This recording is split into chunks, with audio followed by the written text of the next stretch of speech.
Hey, what's up, you guys? Hang on a second. I just realized I should adjust my microphone a bit. Yeah, you sort of arrived early. We just actually, officially started. Nice stream. As I was watching Brains earlier. All right, Slim's ready. Let me get him in here.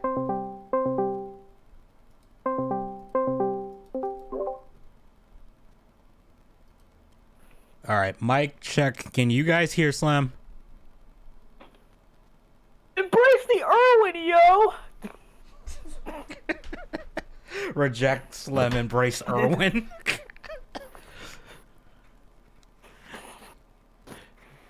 Yeah, that's not just like a little tee hee ha ha. I really do look like Irwin. You really do. I can't even. I can't even. Oh shit, my microphone's about to fall over. I can't even pretend on that one, dude. Sorry about this. Sorry about the weird streaming thing. I just I kind of twisted Edgy's arm to do this out of nowhere. I mean, I was either gonna stream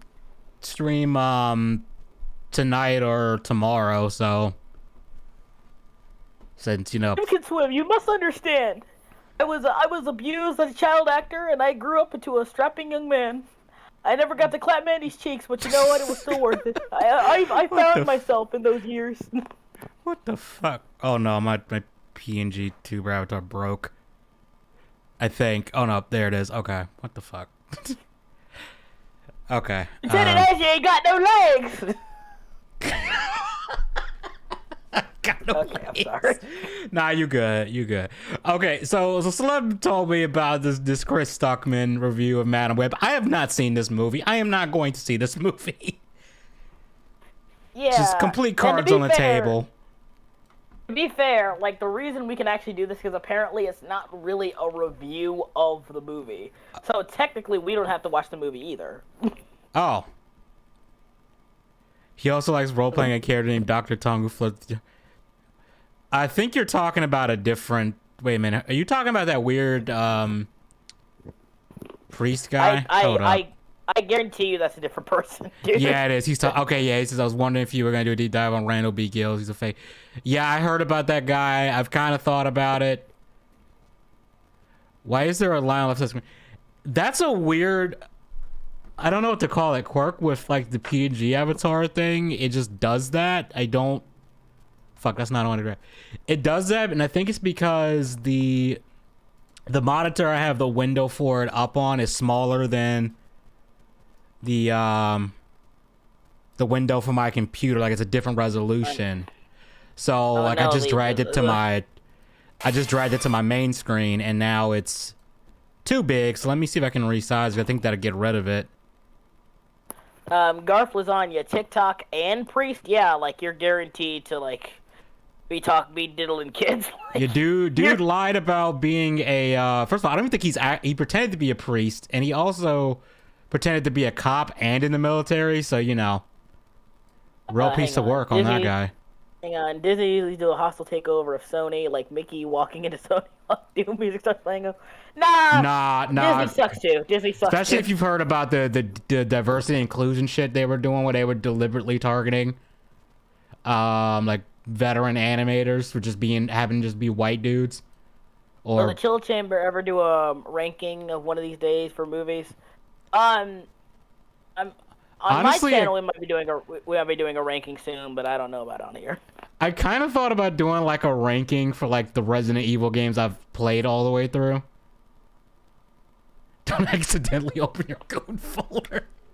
Nah, we're not gonna pull it. We're not pulling a Vouch on this stream. It's Vosh, you Vouch. Who fucking cares? You're right. Who does care? Who cares? Who cares about Vosh? Like that. That was still funny though. It was like, funny. I'm sorry. What made it even funnier was he was literally saying, "Oh, the alt-right are obsessed with lollies and pedo shit." Bro, what is this folder? What is this folder? Oh no. And the worst thing to me was not only did you have like Lolly and the horse thing, but it's like it was AI generated, and it's like that means you didn't just look for it and find it. You specifically requested this, Oh, which God. it's just slightly more cursed. Okay, let's keep focused on. Yeah, let's keep forget the focused. Also, first of all, one thing I gotta say right now, gotta kill Red 40. Yes, we're making fun of Chris Stuckman. However, one thing I gotta point out right now, don't harass him. He just posted cringe. I don't even know what I haven't seen this video, so I don't even know what the hell he says. I've seen bits and pieces of it, and it's pretty bad. Edgy. What I'm saying right now is, don't harass him. He didn't do anything wrong. He's not a sex weirdo. We're just laughing at cringe. He posted cringe. Everybody does it, but we all laugh at it. So let's just keep that. Basically, let's just keep that. Let me find that clip. Don't be an asshole. Don't be an asshole. That's all I'm saying. Don't be an asshole. Don't go to his channel. Don't harass him. Don't call him names. Just leave him alone. We're just here to laugh. We're just here to laugh. Okay, this is. Let me drag this over here. This is basically our takeaway my takeaway from this so far, just from how we're gonna be doing this. Hi, Sigma! You've posted cringe! Prepare to be judged! If you've played Vermintide, you'll get that joke. If you don't, I'm sorry. You're not gonna get it. Yeah, we're here to pass judgment. We're not here to harass anybody. We're not doing any of that, so please don't. I'm not gonna harass Chris Stuckman, but he's posted credit. The thing is, I used to actually watch him, and then I just found better reviewers. I'm sorry. I used to watch a lot of reviewers, but as time went on, I realized, man, you guys are all kind of shills. Holy shit. Yeah, a lot of them are just like, God damn, you guys just be meat guzzling Disney over there. Like it's ridiculous. Like I don't even watch Jeremy Johns that often, but I'm still subscribed to him because at least I know he's like honest with his fucking opinion. Yeah, Jeremy Johns, even though I don't watch him, when he makes a video, he seems like he's genuinely giving his opinion. Like even when it's a bad, I'll respect a bad take. I disagree with it. I would disagree with because I know that it's genuine. You know, like you can tell. You can like how to put this. If someone's like, "Oh, I don't like this movie because of X, Y, and Z," and they're not like, "Oh, because people like it and people don't understand it or whatever," I will respect you more, even if you're wrong. Yeah, like I said, there's nothing wrong with just saying you like a bad movie. There's nothing wrong with saying you hate a good movie either. Yeah, like as long as like. There's nothing wrong with that at all. Just don't insult people who hate it or act like there's something wrong with them for hating it. Or people who like it and make fun of them for liking it. Like there's not like here's the thing. If you like The Last Jedi, fine. It's a terrible movie, but if you like it, I have friends who like it. I try to get them help, but you can't save everyone. But the point is, at the end of the day, they never call me a bigot or a terrible person for not liking it. Yeah, it's like if you told me you like Zack Snyder's DCEU, it's like okay, like I'm not like I don't know why I can't figure out what you like about it that much, but all right, you know you like do you. Our mutual friend loves the Zack Snyder DC universe. So we make fun of him a lot, but we still love him. Yeah, we kinda joke with him about his taste in movies, but no one hates him. No one hates him because of that. The Madam Web movie looked cringe to it. Okay, so I did find out one thing. I found out one thing. You know the shots of them in the superhero costumes that I swear look like some out of a porn parody? Yeah. That's apparently only 1 minute of the movie, and it's like a vision thing that the villain sees. They don't actually suit up the entire movie. Apparently, and like the lady who becomes Madam Web for some reason after defeating the main villain, who gets killed by a Pepsi sign, by the way. Because product placement. I mean, it's no better than like fucking the Power Rangers movie having their final fight in literally a Krispy Kreme. So you know. Okay, that was kind of funny. That was kind of funny. Chris used to be deep because he clearly leaned more towards the side of Hollywood than that. Here's the thing: Chris wants to be in like actually. He wants to be a director, movies, which is right? Fine. He wants to be a director. I think he's made like amateur movies. and from what I've seen, I've heard that they range from mediocre to not great, but you know, I mean, I'm not gonna. as long as you're doing your thing. Yeah, do your damn thing, do your thing. As someone whose favorite drink is Pepsi, I have mixed feelings about the climax. Yeah, and then like Madam Web okay, inexplicably becomes paralyzed, and then wears like these red shades that kind of, I guess, look like the costume from the '90s show, kinda. Jim Also, can swim if you're. Also, your favorite sorry. drink is Pepsi, Jim. You have much bigger problems than a Madam Web review.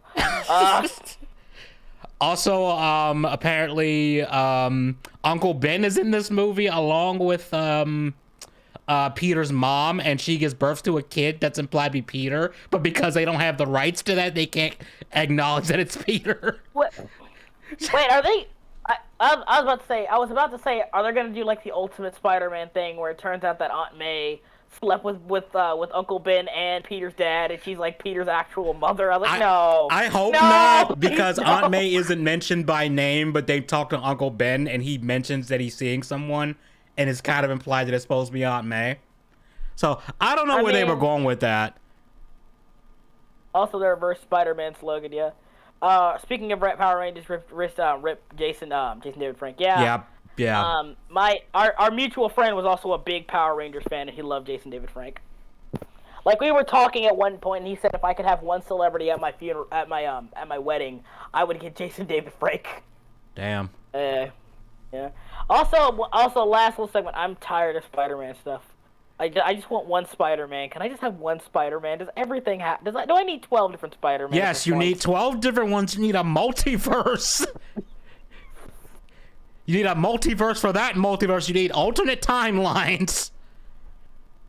Here's the thing. Madam Web is a better like character for an overarching story than having her own standalone movie. I stand by that. Yeah, like she shouldn't be. I don't think she can carry an entire movie by herself, but she could be part of it, like a Spider-Man movie or something. They did one Ultimate Universe. Yeah, they had a comic. I don't know if it was the Ultimate Universe. They had a comic where Aunt May slept with Peter's dad. I think it's the Ultimate Universe. That was the universe where everything was fucky. There was the one with all the sex tapes, cannibalism, incest. Yeah, I'm gonna look it up. Let me look up Spider-Man comic where Sony just gives up on this weird Spider-Man spin-off universe. Yeah, they're trying to salvage it.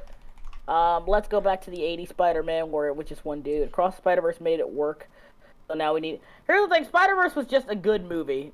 It wasn't this amazing blow your dick off film. I stand by that. It was an okay Spider-Man film, and a really good movie on its own right. But it really didn't need to be this whole thing. I genuinely hope it kind of dies down a little bit. Okay, so I think I found it. Okay, so it was called Trouble. It's a 5-issue romance book limited series made in 2003 by Marvel. And Mark Miller wrote it, and it was drawn by someone named by two people named Terry and Rachel Dodson. And let me see. They tell the plot summary. May and her best friend Mary work in a resort in the Hamptons during their summer vacation, looking for some fun away from home. So they make friends with fellow service staff members Richard and his brother Ben. The four of them begin hanging out. After a couple of days of hard work and being bossed around by guests, May and Mary go to a dance together. After the dance and a round of night swimming, they head to their rooms. May takes Ben to her room and sleeps with them, while Mary tells Richie it's too fast for her and she wants to wait before having sex with them. She later reveals to him it's because a palm reader told her she would become a mom before she was 20 if she had sex in her teens. The same fortune teller also told May nobody was ever going to call her mom, which explains why May is so open in her relationships. Richie is not very understanding of her reasons for not sleeping with him and starts an affair with May. Yeah, that's the one. Yeah, basically, yeah, it's freaking weird. Okay, so it wasn't Ultimate, but it was around the same time of Ultimate. Okay. Yeah. Didn't really care for Spider-Verse 2, in all honesty. I didn't watch it, so. Fun fact, Dakota Fanning fired her agent right after the first trailer. Yeah, she did, and a lot of people think that it's because she thought this was part of the MCU, and it's not. It's not connected to anything, apparently. I mean, it might be. They're doing a bunch of multiverse. I mean, it could. So it probably, if it actually had been decent, they might have. But nah. I keep forgetting Dakota Fanning is Coraline. Wait, that's the same person? Actress, yeah. Yeah. In Exeter, this is what I was reading. Oh, you got $1 from Shizo Anna. Oh shit. Oh, thanks, Shizo.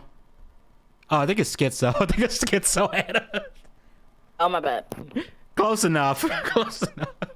But yeah, this is what I was talking about, this Wikipedia thing. This is apparently in that cover, like what?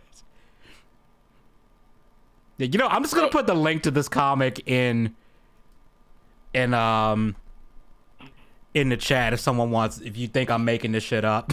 I'm not. Anyway, yeah, let's get on to the video where you were installing. Wow, that text alert was delayed. But thank you, Schizo Anna. Thank you. But, Don't give too much. Keep enough for your pills. Damn it, Slim. Oh, he got a new intro because I remember his old one. I just saw Madam Web. There was no screening for it in my area. There were no late night showings before the day, so I had to go see it on Valentine's Day. And yeah, that's probably because they knew it was gonna be shit. Sorry. Yeah, like, here's the thing. No one had faith in this movie. No one. No one did. They had person. one trailer. You know your movie is bad when only one trailer is dropped. Also, I'm kind of afraid because they kind of did that with like the new Kung Fu Panda movie, where it's like they've only showed like a few, like 3 trailers, I think, and it's like, and it was like 2 months before the movie even came out. Is the movie So the movie out already? I thought it didn't know it came out yet. I think it's coming out in March. So. Because I remember Hulu was showing some little ad, and the joke was they were sneaking past a bunch of, I think they were gators or something. Him and Aquafina's character, and they keep making noise, but they don't wake up until I think Poe sneezes or something. Yeah. Yeah, March 8th. Okay, so it ain't out yet. There's only 2 trailers. Okay. You hear about Vosh getting a pet horse? This is a horrible joke, by the way. Did he not have anything better to do on fucking Valentine's Day? Oh, you think that's bad? That one channel, Nerdrotic, he took his wife to see this movie. I think they both were like, "This is gonna be so bad. You want to just see how bad it is?" And they were, I guess she was like, "Yeah, fuck it." And he told everyone on Twitter, and he's like, "What'd be my punishment?" And one of the options was set yourself on fire, and that got the most upvotes. So after he did the review, he's like, "I guess I'm setting myself on fire after this." Immediate divorce. Doug saw this movie with his wife too, apparently. Ooh. Oh no, he said they had a good time. They said it was hilarious. I mean, like I said, your wife has to have a good sense of humor. I feel like if you're gonna do this, like you have to have, your wife has to have a very good sense of humor, and just because man, to myself, probably some reviewers aren't exactly known for being romantically inclined. Yeah. Yeah, that's true. Based off of what I've heard. Hang on, Edgy, hang on. Since I do try to just go back a bit. Keep going. Right there.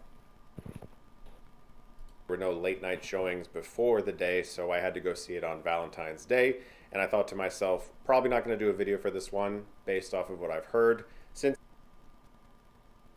So you weren't gonna make a video on this because it was that bad?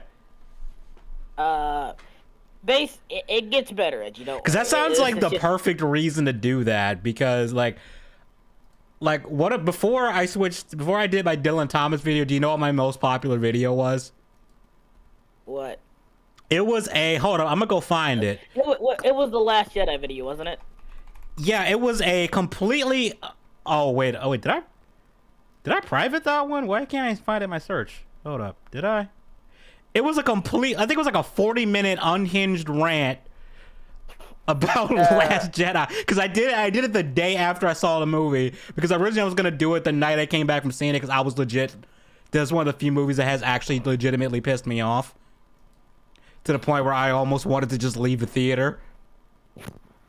But when I got out of the theater, it was so late that I was like, you know what, I'm not going to sit here and do a 40-minute rant right now. So then I did it the next day, and For some reason, that video got like thousands of views, and I don't fucking know why, because it was terrible. Because everyone hated The Last Jedi. I wanted to make sure they weren't crazy. I guess. I mean, I had made it like a week, like 2 weeks, I think, after the movie came out, so it wasn't like. He doesn't review bad movies. He does, but only when it's not like when he's not shilling. Okay, so 3,000 views. He went on a whole rant about like fucking the prequels, and he was one of those people who hated the prequels. So he went on a whole rant about the prequels apparently. Hey, Chris is boring already. It gets better, Exeter. Don't worry. It's morbid time, yo. I mean, it makes sense. Everyone's half vampire, quarter vampire, so it works. Yeah. He doesn't review bad. He does, just on shows. Bad Boy was a perfect divorcing movie. Yeah, I mean, Chris Darman used to do videos. He called them hilariosities, where he would review movies that were so bad that they were hilarious, and those were the videos I actually liked. Because he would review something that was like really bad, like The Wicker Man, Batman and Robin, and what was another? Battlefield Earth and all that stuff. Like, back in the day, that was pretty funny. Hang on. So I do try to. Like in the Garth Innocence or something else. All comic book writers are weird, dude. There are some. Like all. I feel like all writers are just kind of just varying shades of weird. Yeah. Like I just feel like that's like I just feel like they're just varying shades of weird. Keep it mostly. That includes me, by the way. I'm not the most normal person either. Having seen the film, I'm going to tell you that this is not a movie review of Madam Web. I am not about bashing filmmakers, artists. I know how hard it is to make a movie. I do not know how hard it is to make a movie under the studio system. Bruh. Okay, pause it. You see where this is going. you see where this is going. Yeah, I see where this is. Okay, look, I understand, like when you've done the same thing, like you do the same like medium that the thing you're reviewing is in, you kind of like a little more understanding of how difficult it is. Like I've noticed that weirdly enough, I've noticed that I've gotten like, I don't know if I've gotten softer on some books or harsher on them after like publishing a book and realizing, how much stuff goes into it. But at the same time, like, if you make a shit movie, you just made a shit movie. Like you can tell the person, hey, this was shit. This is not a good movie. This is what you could have done to fix it. Maybe you should have done this or something. Like, that is perfectly fine. And people who are don't have an ego would actually respect you for telling them, hey, I didn't like this about this movie. This character didn't make any sense, or this plotline did not make any sense. Stuff like that. Yeah, the thing is, this has been I don't even want to call this a debate. This is like a way to deflect criticism for years. Like, oh yeah, making movies is hard, guys, so you shouldn't be able to criticize. Like, you make a movie and see how hard it is. Yeah, that's a really stupid, narrow-minded way of doing something. Okay, it's like if a chef. Okay, I'll let you finish. Yeah, but I want to do the analogy. I want to do the analogy. You get the analogy. I'll say, like, if you go to like a fancy restaurant and like the chef takes a shit on your plate, and you're like, okay, you're not a professional trained chef, but at the end of the day, it looks like shit on your plate. I don't need to eat it. I know what shit looks like. This is shit on my plate. So yeah, I have every right to criticize your dish for being shit and sending it back because I know what shit looks like. I remember there was this comedian. Sorry. Yeah, you don't need to be inclined into filmmaking in order to like criticize a film. I understand doing it is hard. If anything, the fact that I can look at it objectively, despite not making films myself, really does give you a different perspective. Because for instance, you could be like, oh, this moment in the movie is very subtle, and people are gonna be like shocked or surprised or whatever because it's subtle filmmaking. But to like the average viewer or somebody else, they're like, that wasn't subtle at all. That was very blatant. I saw that coming a mile away. You have to have different perspectives, and you can't just go out of your way to claim, oh yeah, you're not a director, you don't make movies, you wouldn't understand. That's a cheap way to deflect criticism. That's seeking validation and not like fucking actual criticism, and not looking to become a better craftsman of your work. If you want validation, That is sorry. exactly If the you want- analogy I was gonna go with. The helicopter I'll- pilot. I'm just gonna say that. I'm just gonna say this last thing. At the end of the day, there are two artists: people who seek validation, who never grow, who never get better, who never actually reach their potential because they're always looking for validation.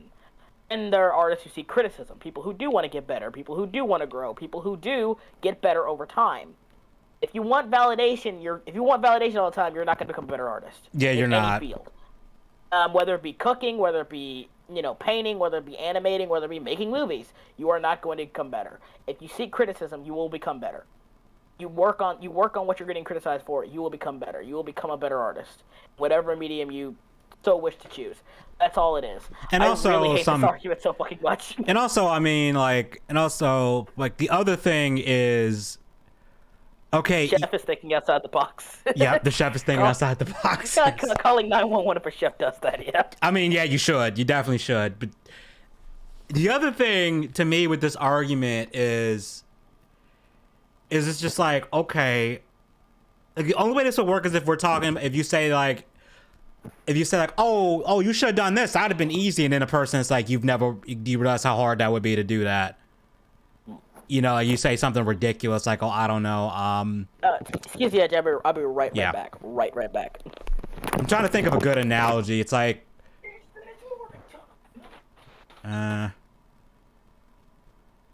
best advice I ever received in storytelling: don't compromise the story you want to tell for outside validation.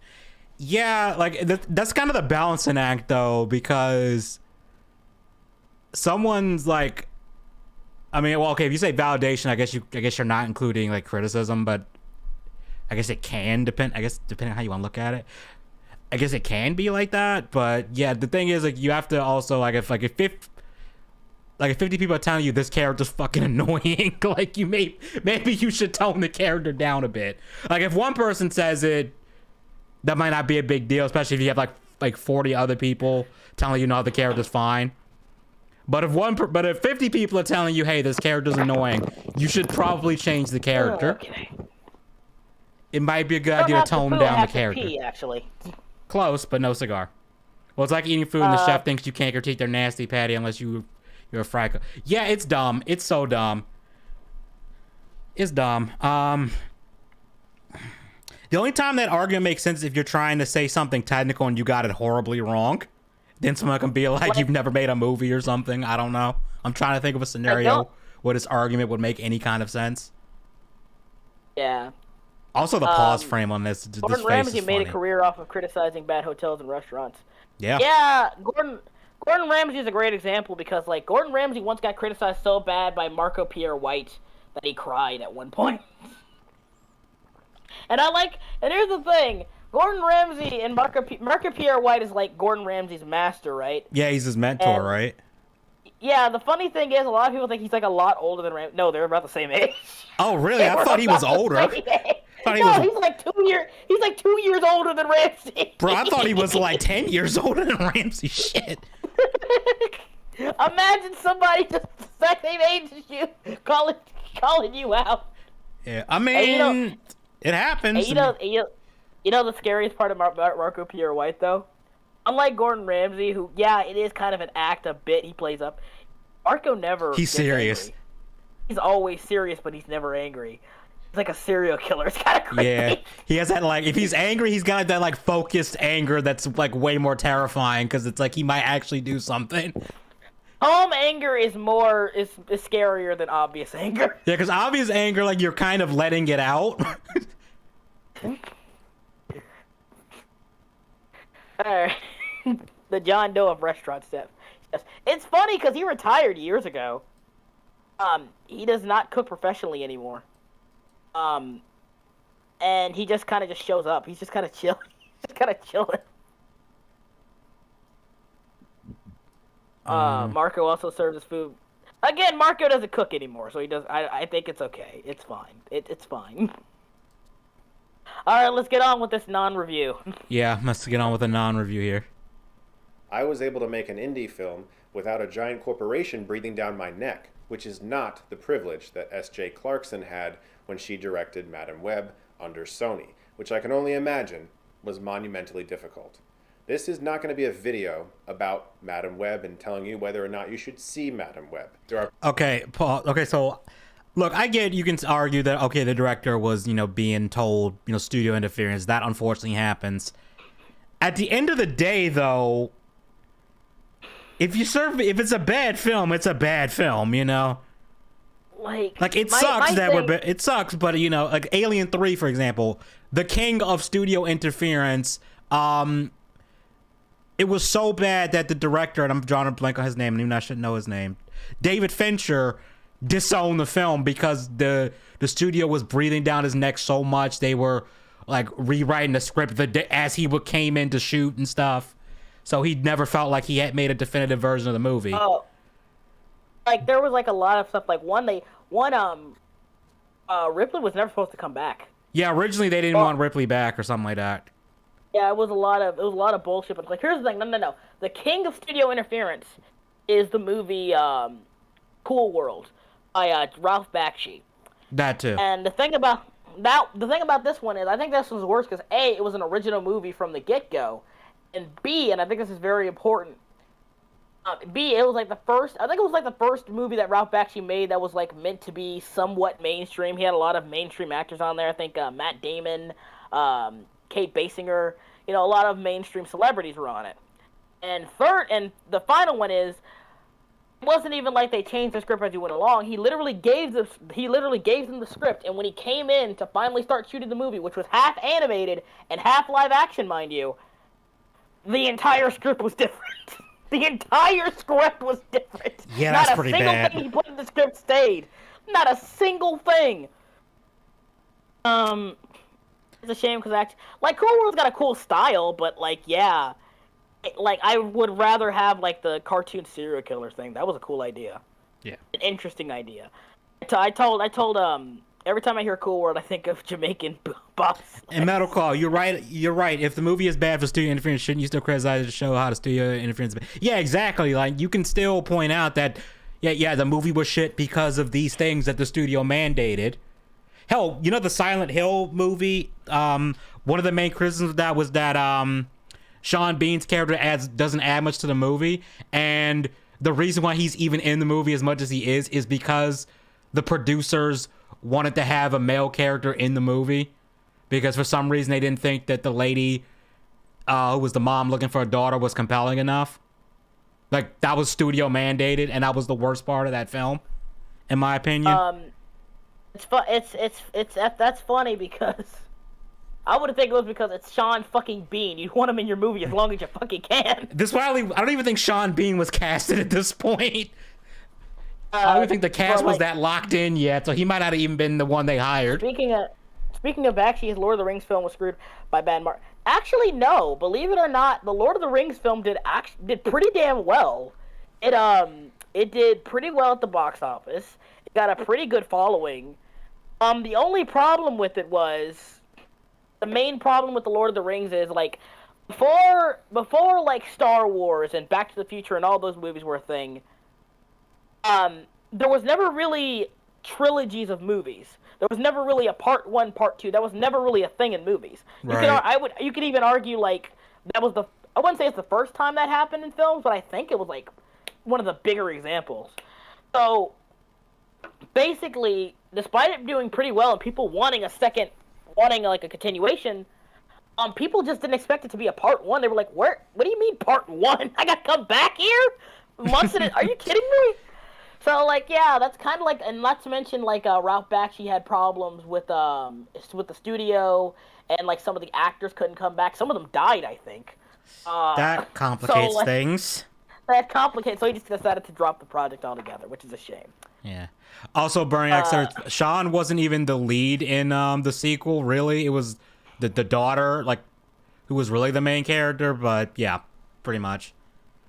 I mean, it did well, but when what I mean is they were selling it as a whole saga when Bakshi wanted to make it clear. Yeah, that you're right. They did the studio didn't think that people would come for a part 1 and a part 2 or whatever.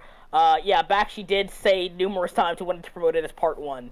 So yeah, you're right on that part. Sam Raimi's Spider-Man was canceled due to that's part of it, but the other part of it was that Sam Raimi himself was saying that he couldn't find a script that he liked. not even that. It was basically like he saw what the studio was doing. He's like, yeah, I don't like where the studio is going. I don't like, cause like Spider-Man 3 was a very different movie before they made a bunch of changes. It was. They said you gotta. He's like, okay, we're gonna have Sandman. Okay. Well, first I think it was supposed to be the Lizard for Spider-Man. No, actually he was Vulture, I think, at one point, but then Avi Arad apparently told Sam Raimi that, hey, you kind of keep including the villains that you like, but what about the villains that like a lot of people like the 90s like? Because, you know, obviously Venom was a 90s villain. He came up in the 90s and stuff. Yeah. And so he's like, how about you put Venom in? And then Raimi was like, fine, okay, I guess we'll scrap Vulture and put Venom in this movie. Yeah, like, and again, Raimi was a fan of the old comics. We kind of had to, like, scramble to find... He kind of had to, like, scramble to learn everything. And to be fair, for what we can... The Venom wasn't that bad. I stand by it. Like, yeah... It really wasn't... It wasn't the worst movie ever. Like, it could have been a hell of a lot better. Like, they really could have done a fourth one to, you know... Yeah, but, like, the thing was... Now we're talking about Spider-Man. Now we're talking about Spider-Man. Fuck. But here's the thing, like they hinted at. I think Lizard is like Sam Raimi's favorite like Spider-Man villain, because they hinted at Lizard since his first movie. Yeah, they set him up. Doc Connors. And the third movie pretty much introduced Doc Connors and everything, and I'm like, yeah, he really wanted to get to the Lizard. Yeah, at one point there was a few versions of the script for Spider-Man 4. One of them was Vulture was going to be the villain, and they were going to bring in Felicia Hardy, but she wasn't... I don't think she was actually going to become Black Cat or something like that. I think what happened was she was supposed to be Vulture's daughter. And then either Vulture ends up dying or ends up being defeated by Peter. And then the daughter essentially took up the mantle and tried to kill him or something. That's not a bad... I mean, they're both thieves. Yeah. It kind of works. It kind of works. Then there was a version where they were going to have Connor turn into a lizard, which I think more people wanted to see. Yeah. Spider-Man 3 anyway, Venom Origin is most accurate to the comics. It's pretty accurate to the 90s show, at least, version of Venom. It's pretty accurate to that. Like, the only obvious difference is Venom isn't absolutely swole. It's an absolute unit. And the reason why they did that is because Sam wanted him to be a dark mirror to Peter. And, you know, Peter's not jacked like that. So that's why Venom is not... He's slim. Yeah, Venom is lean instead of bulky. So anyway, like I said before, this is a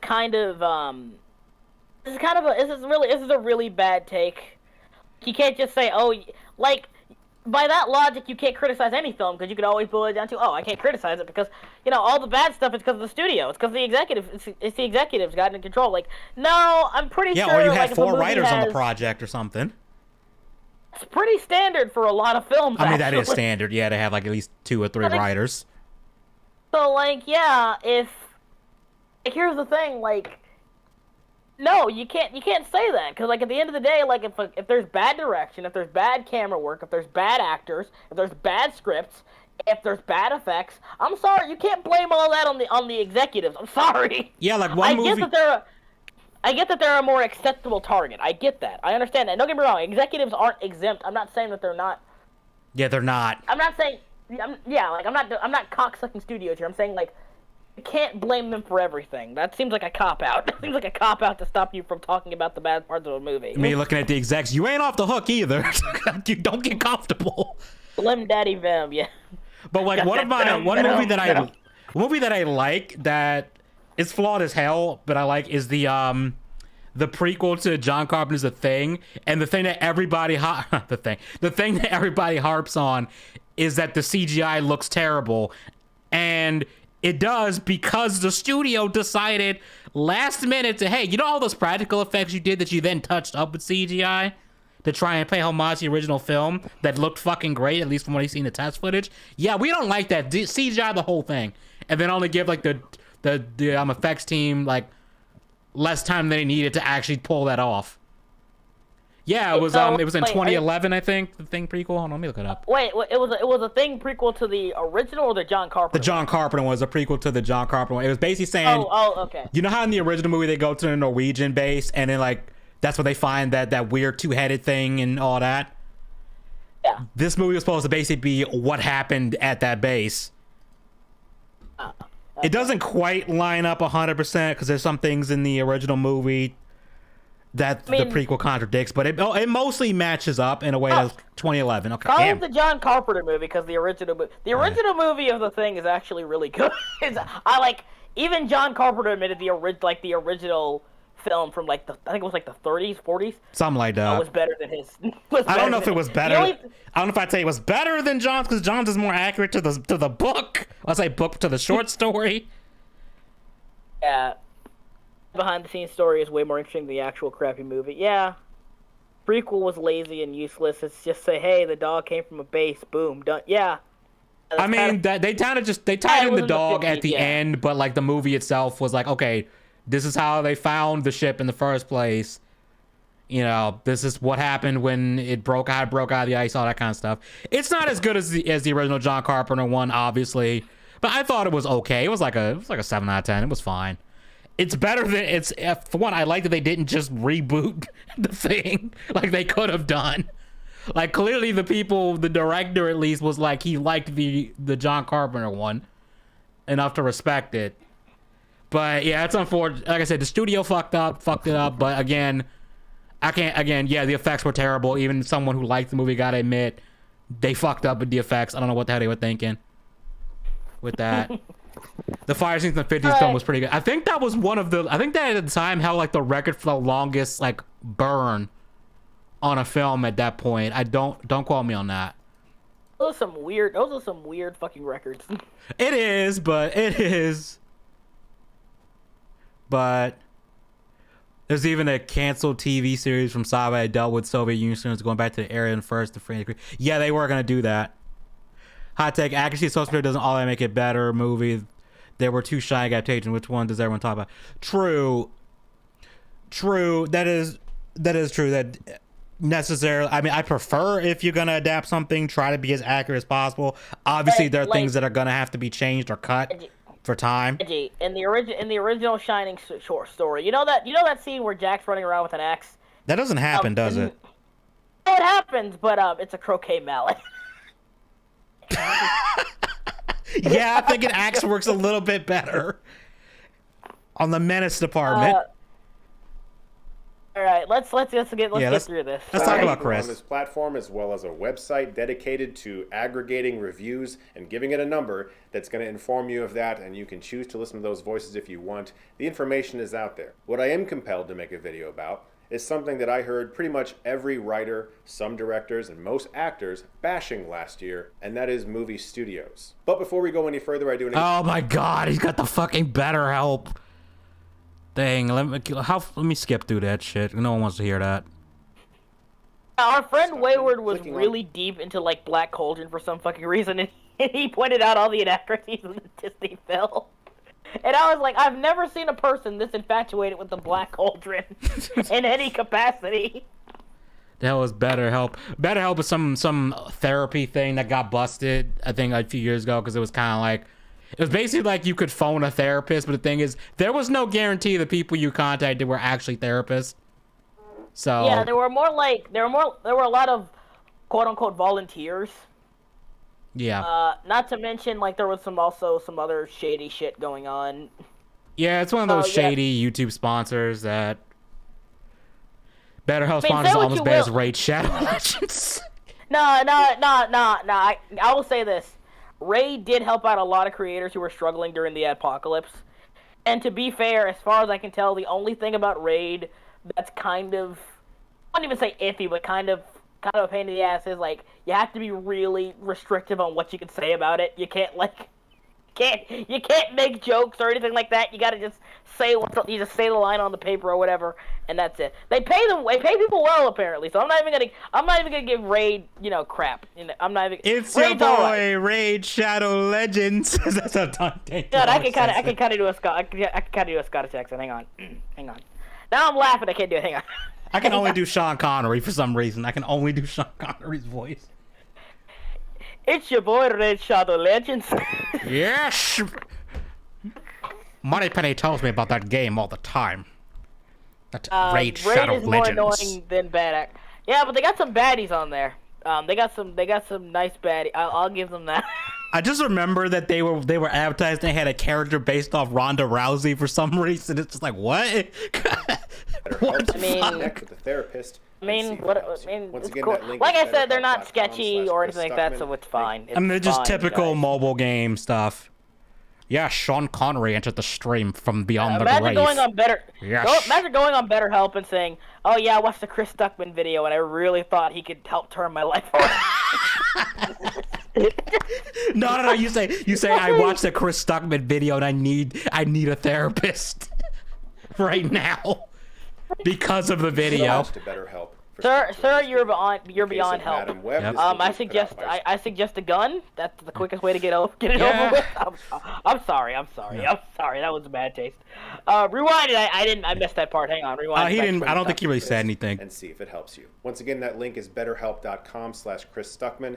Thank you so much to BetterHelp for sponsoring this video. In the case of Madam Web, this movie was put out by Sony in association with Marvel, probably not to the level of association that Tom Holland's 3 Spider-Man movies were. This video is inspired Good God, I gotta rewind that. Hold on, I the guess. level of association we gotta see that Tom costume Holland's again. 3 Spider-Man movies were. This Good God, that looks terrible. Oh my! Like it's so like. Let's make the red brighter. Is this supposed yeah, to be it red? do. I think it's yellow. It looks yellow on my screen. Is this supposed to be red? I think it's red. I think the yellow. I think it looks yellow because like The lighting? the lighting makes it look. It's definitely supposed to be red. That's definitely red. I'm not colorblind. That's red. But like, just make it brighter. It looks. If he's so supposed to be, bad. Like, I don't know. It's like, hey, I have a Spider-Man suit. The Spider-Man suit we have at home. Bad deviant not art even Spider-Man. that, like, OC. just- This looks like it's from The Boys, where it's making does. fun of superheroes. The scary thing is apparently the character wearing this is actually from the comics. Yeah, like the whole Madam Web thing is very. I've never liked the multiverse in Spider-Man. I've never liked it. I've tried to get into it, but it's like the whole it's kind of. Yeah, I'm just. The sad thing is his costume is probably the best video looking is one. inspired by essentially every live Again, just make it brighter. That's all you have to film do. that Sony Goddamn. has had some involvement in since Spider-Man 3 in the Spider-Man verse. That being Spider-Man 3, The Amazing Spider-Man 1 and 2, Venom, Let There Be Carnage, Morbius, and Madam Web. Since it got pushed back due to the Oh, strikes God, that's last right, they're year, doing none a of us fucking got to see Kraven what movie, Sony too. did with Kraven the Hunter, but we will this year, so I can't really comment on whether or not Sony treated that property with respect. And of course, I know that Tobey Maguire's Spider-Man films don't necessarily relate to the Sony Spider-Man universe that they're trying to set up right now, nor do Andrew Garfield's movies, but this is not about Both that. are better This is films than about whatever the hell how Sony keeps treats doing. their characters and their properties, and more importantly, how they treat their filmmakers. Ezekiel Sims isn't a villain in the comics. He's kind of complicated. Okay, fair. I don't know. I only found out this character was from the comic books when I watched Nerdrotic's review. The only thing I know about Ezekiel Sims, he's like the harbinger of like the ancient spirit of the spider or some shit like that. The fuck? That's all I really know about him. I told you it gets complicated. The spider multiverse gets complicated. If you live with people, especially with parents, don't do it in your house. Wait, what? What's going on? I think he's talking about game ending in Minecraft. I think that's what he's Oh, talking yeah, about. Okay, a lot of movies today seems to have less saturation in colors. Yeah, they literally go in and desaturate like to an obnoxious degree. Look, I've done deliberately desaturated some footage from trying to make it look like darker or ominous or something, or dreary. But there's a point where it gets ridiculous, and you don't need to do it all the time. Yeah, the Venom movies are better than whatever this is. No. I've never seen them. I've seen so someone uploaded the final fight between Venom and Carnage to YouTube, and that was like the most painful 12 minutes I've had to sit through in a while. What? And All 12 minutes? What's wrong with you? Yeah, just for one, Venom is horribly characterized. Like, why is he funny? He's not supposed to be funny. He's supposed to be kind of scary. To be fair, classic Carnage was kind of like that. No, I'm talking Venom was played off as funny. It's like he should be kind of terrifying, even if he's the good guy. Like classic Venom was kind of funny. He made jokes. He was kind of an asshole. Like, he had some funny moments, but overall, you kind of got the vibe that he's kind of a scary dude. I mean, don't do it, Annette. Yes, of course. Yeah, obviously don't do it. I'm aware he's part of the Spider. I just never really got into the Spider-Verse. I'm sorry. Carnage is supposed to be the funny one. They're like, well, here's the thing. Venom went from being like this asshole, and then they brought in Carnage. Like, oh, Spider-Man and Venom gotta stick together, gotta fight together, and that's when they made Venom more of an anti-hero. And I always thought that was a stupid idea, but whatever. I don't even mind Venom being an anti-hero. It's just weird that it's just the problem is like you can't do a Venom movie without their Spider-Man being involved in some way because the characters are just that linked that it's weird. Didn't like in No Way Home, they just said didn't or like some sort of like I remember there was like this one scene where Venom saw Spider-Man and was just like, I don't like him. Just for no reason. I know in No Way Home there's the part where he ends up in Holland Spider-Man's universe and like a piece of the Venom suit gets stuck behind. Yeah, a piece of the symbiote stays behind, yeah. Oh, you mean the symbiote, as they said it in the first trailer and everybody complained about the pronunciation because it was weird. So they had to go back and change it in ADR or something. Could literally do a series off of movies and shows that were ruined by studio interference. Yeah, we're not saying studio interference isn't a thing. It just doesn't invalidate all criticism toward the movie. Yeah, it doesn't. That's a really lazy thing to do. Drinker's production hell series is kind of exactly, and I love his production hell series. But the thing that I like about that is it's not always bad movies that he does that with. He does it with movies that are good despite how much shit they went through with production hell. I think Predator was one of them. Yeah, Predator was one. Because, fun fact, the Predator was originally played by Jean-Claude Van Damme, but he was a total diva and didn't like wearing a suit and stuff, so he quit. Also, the original Predator looked way different. It was like this bug-looking thing that did not look very good. Also, fun fact, Peter Cullen, Optimus Prime, voices the Predator. That I didn't know until recently, and it's like, oh shit. Like, Peter! What are you doing here? Peter! Peter! You're supposed to be fighting Decepticons! I did that a little too well. You did that a little too well, holy shit. Peter!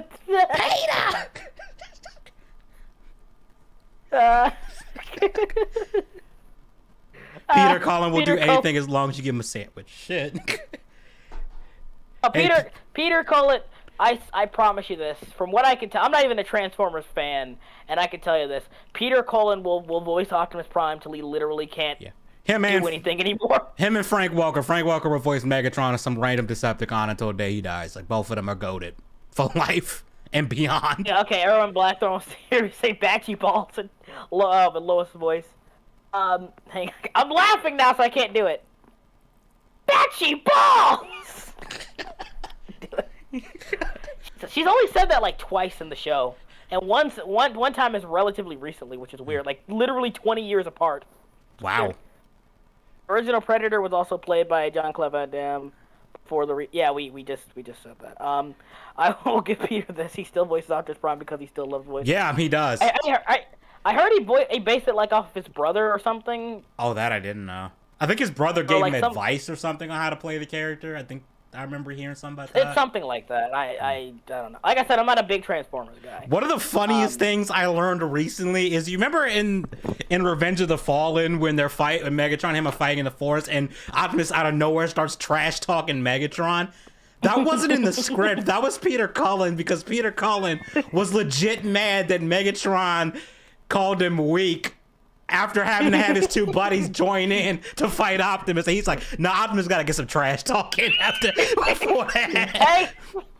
Apparently. You ain't gonna pull a 3-on-1 and call me weak, nigga. You can do a lot. You can stomp me out. You ain't gonna call me no bitch though. Yeah, basically Peter was like, Optimus gotta get a clap back on that before that somehow. He's like, I know we can't change the script, but Optimus has to get some kind of dub. Megatron for that. Brother did offer advice. Okay, that's pretty cool. Okay. That's Thoughts why on Optimus Batman? kind of gets out of character, starts Laugh. calling Optimus a Megatron a junkyard clown and all that shit. And I was like, when did Optimus start trash talking like this? I kind of like it. It's like, I kind of liked it. Thoughts on But Batman then Who Laughs. Owlman is better. Owlman is better. I haven't even read any stuff with Batman Who Laughs. I can't give my opinion on that. I actually like the design of it. Evil Batman who goes across the multiverse, getting those who punishing those, he deems worth. It's stupid. He also has a bunch of Robins on a chain or something. Yeah, because he killed them. He blew them all up because of the Joker venom got to him. It's stupid. Don't worry about it. Yeah, it's like it's supposed to be like some kind of commentary on how Batman some dark mirror thing about Batman using the Robins or something like that. I don't know. We really need to get through this video. Yeah, we're only 3 minutes in. We going EFAP mode today. And what exactly is going on? Because I have so many questions. When you look at the films I mentioned that Sony has made, there's of course division. Bro, he got some sick airtime from that. All of them are bad or good, and some people like more than others. There's plenty of people who like the first Venom movie, but I think there are. I wish I could say I like this Venom design, but the fact that it doesn't have the spider on it kills the design for me. Yeah. Like, it's fine, and then there's like, oh, there's no spider. That kind of I'm pretty sure they can still do I don't even think it was a spider. I think it was like a scorpion looking thing or whatever. I think it's just a bunch of like white veins that don't really look like a spider. Slim. It's not the multiverse. It's the dark multiverse. Oh, excuse me.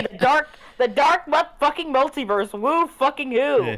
That just reminds me of when Universal wanted to bring back all like the classic monsters. And they were calling them the Dark Universe. They even changed the Universal Studios logo to look like evil looking, and I was like, that was kind of cool. Too bad these movies weren't that good.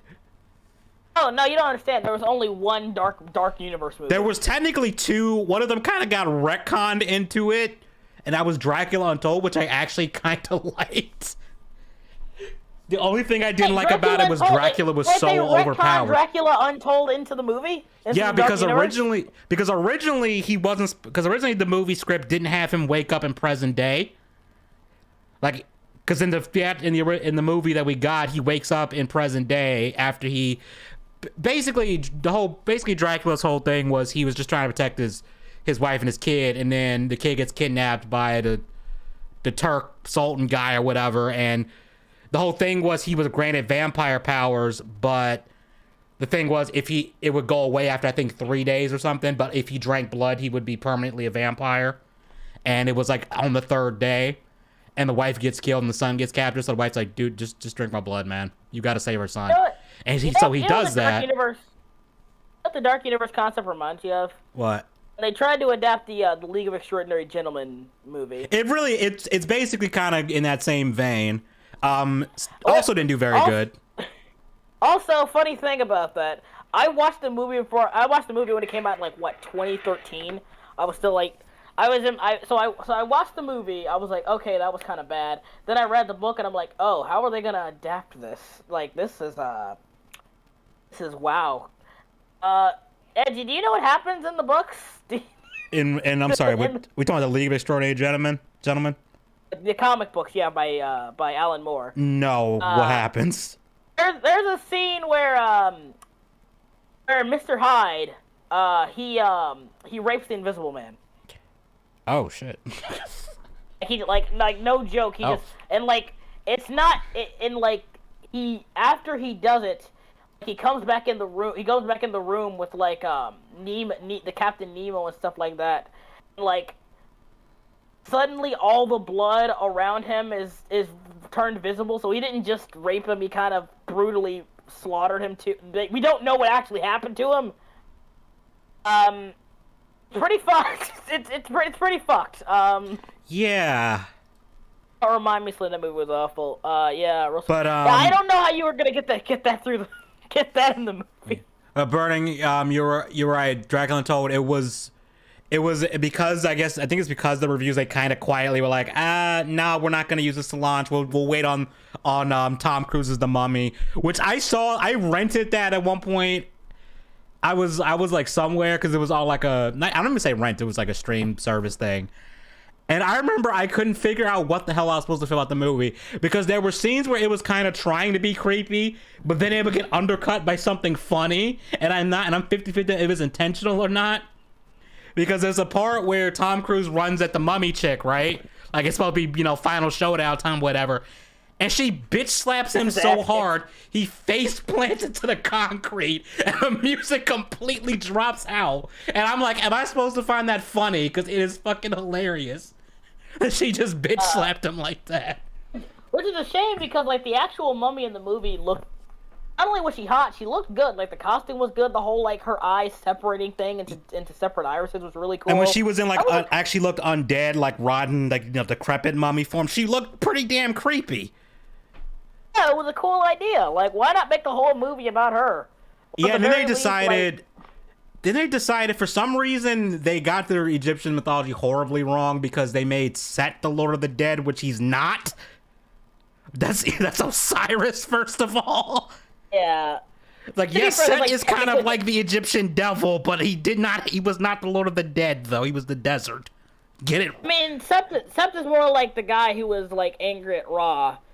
He was just a hater. Set was the divine hater. That's basically how we describe him. He's a divine hater. Yeah, then they both, like, fight, like, a giant snake or something. I'm not as versed as Egyptian. That was mythology. Ra, and I think Horus also fought Apophis too. Don't come in that, but it was mostly, I think it was Ra, Osiris, and Set. Like, but whatever. That's not the point. The point is they got that wrong, and then they make Tom Cruise becomes the mummy. Like he absorbs the mummy chick's powers and is now like the Lord of the Dead or something.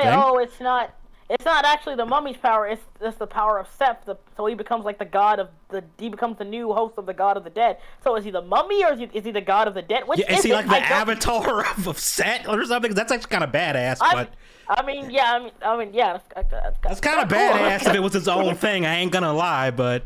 Oh, dude, that gives me a cool comic idea. I might make a comic around that. Yeah, I actually would read a comic like that. I mean, that's unironically, I kind of would read something like that.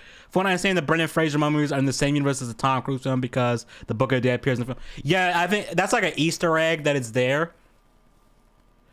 I don't know if that means they're in the same universe or not. I wouldn't be against another like mummy movie with Brendan Fraser. I would like to see Brendan Fraser. Same. He doesn't have to be super active, but it would be good to see Brendan. He could be a badass older mentor guy who's like, I'm done this shit so many times, kid, it ain't even funny. You know what I'm saying? It's like, Brendan, if you down, I'm in the theater day one, dude.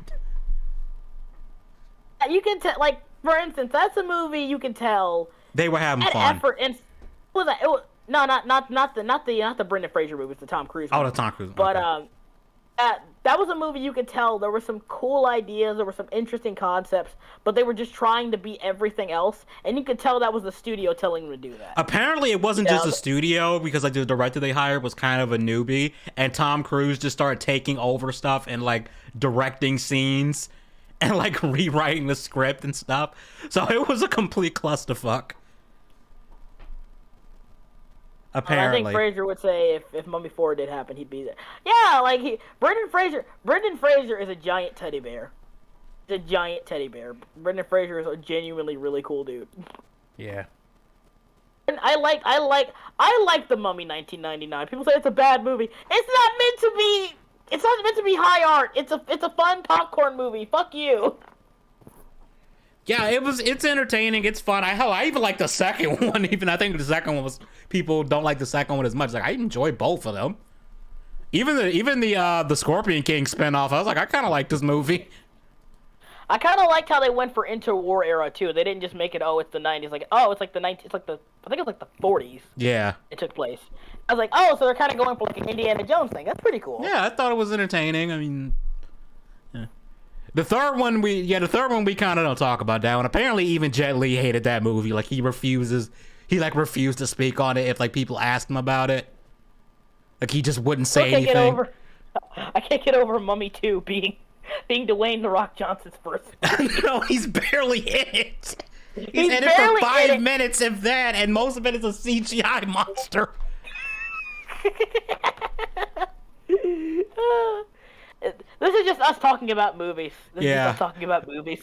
We said the We're stream is sorry, gonna be gang. random. There's plenty of people who like the first Venom Alright. movie, but I think there are more people who are a little disappointed by it, and especially the Let There Be Carnage sequel. But plenty of people enjoy Spider-Man 3 well enough. Do you think Venom fucks his girlfriend while wearing the Venom suit, using the Venom tongue? Sorry, I just cursed thought. Just random cursed thought. I'm pretty sure. I'm pretty sure it, like the Venom suit has an effect on lovemaking, but also, yeah, I'm gonna want to say it. I just realized this. Yeah, this best spider symbol.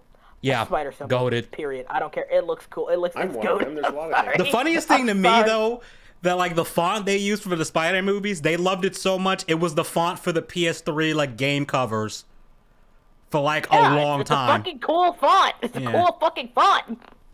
That'd be like the Human Torch saying "Flame on door." It's like, you know he does. Oh, Jim, you know he does. You know he do. Man.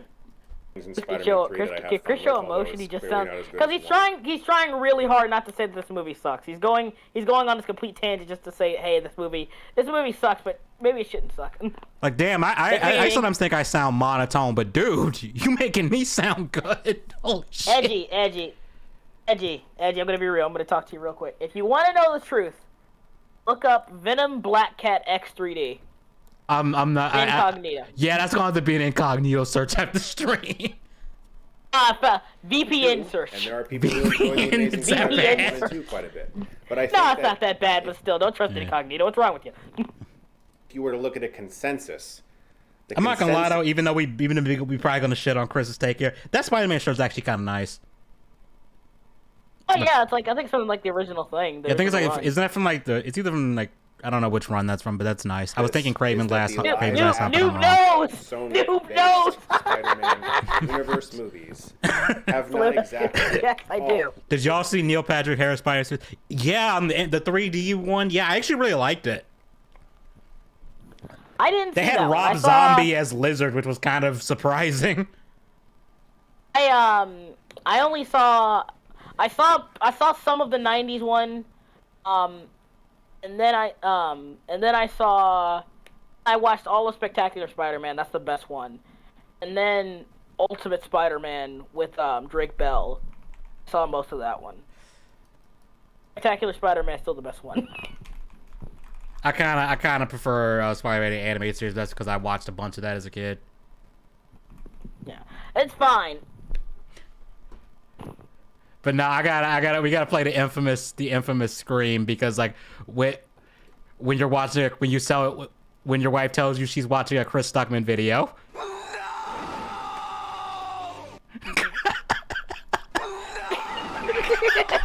I know people meme that scream, but that is like one of the most like raw screams you could have done.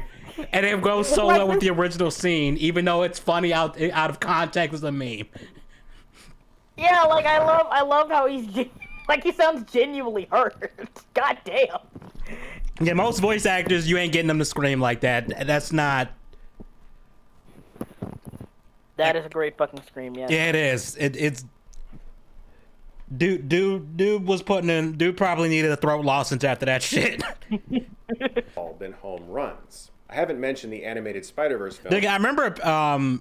This is a kind of different subject. I remember Johnny Young Bosch. I think it was during one of the arcs on Bleach. He said he actually had to take a break from voice acting because there was one thing where he screamed so much that he almost lost his voice or something like that, or he actually almost damaged his vocal cords or something. Yeah. Both of them being terrific. The way I view the two Spider-Verse movies is kind of the same way I view The Invisible Man and Split and Get Out and other films that Blumhouse has produced. Because Blumhouse has produced a lot of other movies as well. Love it. But those... Please don't talk. We please don't go into a rant about Get Out. Cause, No, we'll I be here all mean, night. like, what does it have to do with fucking Adam Webb? That's what I'm confused about. It's like, okay, can you talk about Madam Web? Because you said this ain't a review, but...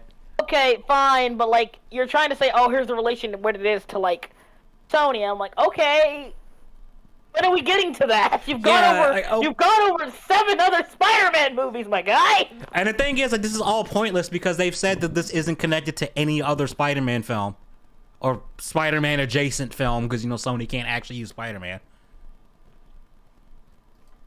Okay, let's really go. do seem like, damn, where'd those come from? Some studios have really good instincts, and they can pick filmmakers and stories across the board that, for the most part, are going to be at least decent. Also, apparently, the director of Madam Web, I think like one of the only other things she directed was a pilot for a Game of Thrones show that got canceled. I believe it was one of those things where they did it as a tax write-off kind of thing, but I'm not sure on that part. But I know it never aired. So, you know. Yeah.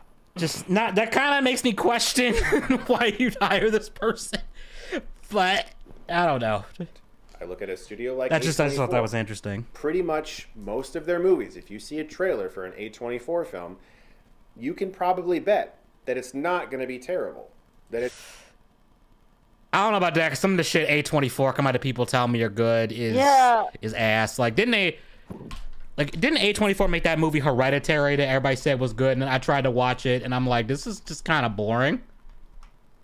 Yeah, like it's a typical like demon possession movie kind of thing, but it's like this whole thing. Just here's the thing that's problem. His whole thing is like, oh, sometimes studio like make good things, sometimes studio make bad things. Yeah, because it's this doesn't this prove like at the end of the day that studio overall doesn't play a major role in the actual production films. Sometimes it's a coin flip. It's a factor, but at the end of the day, doesn't ultimately affect.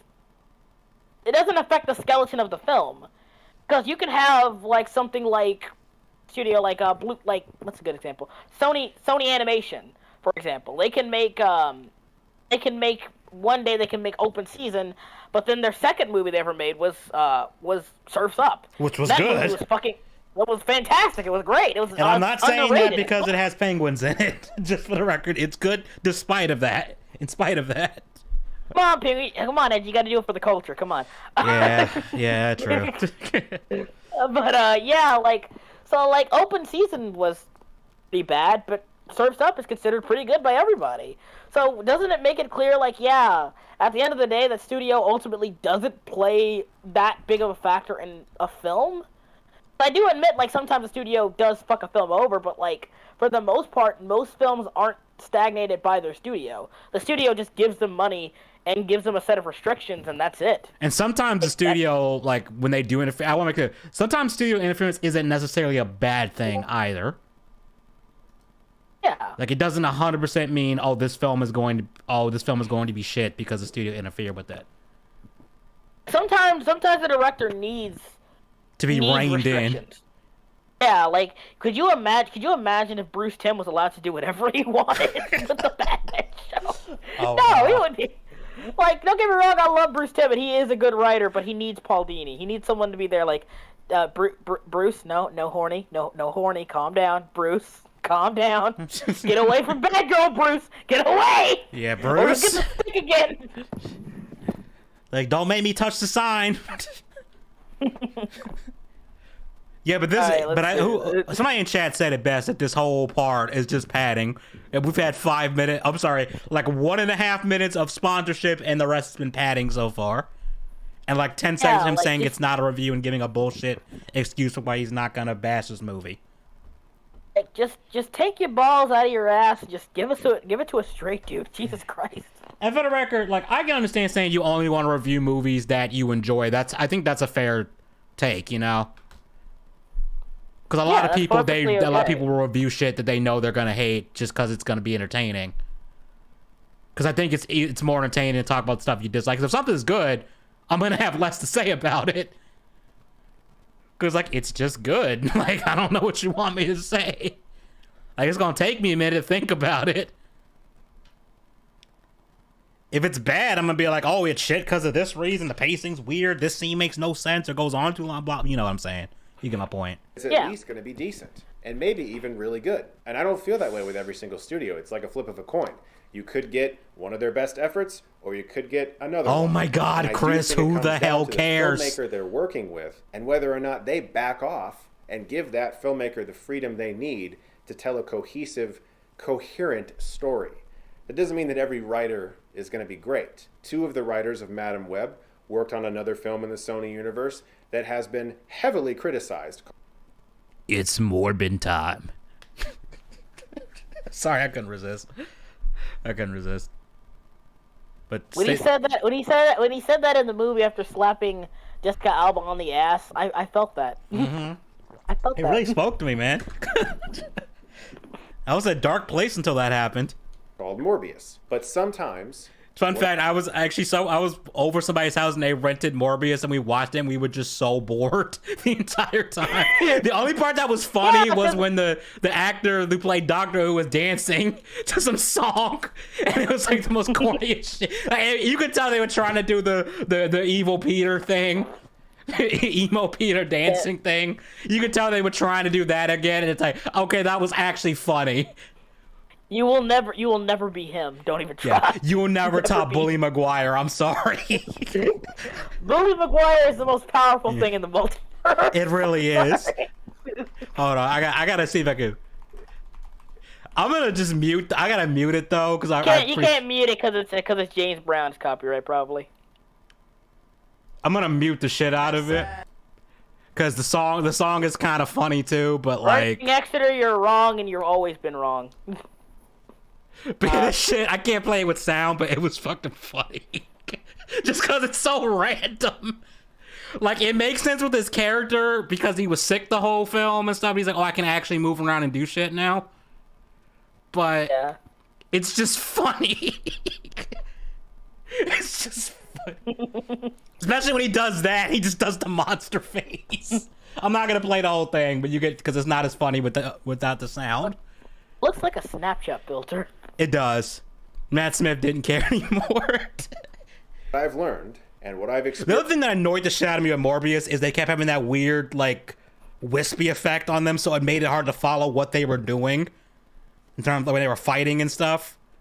Yeah, they even did it in the slow-mo for some reason. Yeah. Like, in the slow-mo, it looked fine, because it's like, okay, yeah, we got the slow-motion particle stuff, you know, here... You know, here's your eye candy for this movie for 5 seconds, you know, this movie is ass. But when it's happening in fast speed, especially because of how dark the film is, at night and stuff, I'm not talking about in tone, I'm just talking about, like, visually, I can't see a goddamn thing half the time. It's just... And your opinion is wrong, Bernie. Anyway. Experienced myself, not on my Let's film, move but on. on scripts that I've optioned to some studios, and it went nowhere, is that when people have power over you as a creative, when they're paying your bills and they're paying you well, I'm about to put him on they can tell you to 1.5 do speed in a anything, minute. and you have to do it, no matter what. It's like that scene in Vampire's Kiss where Nicolas Cage is threatening to fire his secretary, and he says, You're the lowest on the totem pole here, Alva. The lowest. Do you realize that? That's right, Alva. It's a horrible, horrible We get job. it. Oh whoa. I couldn't Oh think of a whoa more is the horrible writer. job if I You have to to listen do to these big bad studios and you can't do whatever you want. I'm like, yeah, we get it. We are The writer 6 for a minutes studio in. sucks. Or it doesn't mean for a writer studio, it sucks. I get it. Yeah. I fucking get it. But like, that doesn't mean, how am I supposed to know if your writing sucks or not if I'm not allowed to criticize it? If I criticize the movie, if I criticize your writing here, then I criticize it again in this movie, you can't keep blaming the studio. I'm gonna say, okay, there's a pattern. You don't know how to write. Chris Tuckman I starts feel like talking, Chris- then the because Arnold he is. shut up meme plays. Because he is. He's trying. He's kind of defending this movie. I don't know, man. I think racism is a pretty strong opinion. Again, you have the wrong opinion, good sir. Racism is base. You I love know that how Nick Cage Film Robert talks so fast? Stuckman has the opposite problem. Yeah, and they both say absolutely nothing of value, it seems like. At least with Movie Bob, he's like trying to be Yahtzee and failing. Yeah. Because Yahtzee's actually funny. Yeah, this is. You have to. Or I'll fire you. Do It's you because he wants to understand? be. It's because Chris wants to be. He wants to go into movies, so he's trying to like not step on anybody's shoes, trying to step on anybody's feet or whatever. And I think that's the main reason why. Yeah. He wants to go into movies. Like he just said, I've given tons of scripts to like studios and gotten nothing back. Like he literally just said that. And my whole thing is, dude, you know you could go to. There's always Kickstarter. I mean, how many? Let me see. How many? He's got 2.5. He's got 2.05 million subs. If he wanted to do a Kickstarter for a film, if he's like do a trailer or something, you know, he'd probably depending on how the scope of the movie, he could probably get the budget from that just from his fans. Oh, know? Fred, goddamn! Oh, remember when Fred was? Oh my God, I remember that. Holy shit! Oh Fred God! Like the guy who played Fred was almost everywhere at one point. God damn! Guys, remember, guys, I saw all 3 Fred movies. Guys, I've watched all 3 Fred. I've spent my childhood watching all 3 Fred movies. It might explain a lot of the problems I have now as an adult.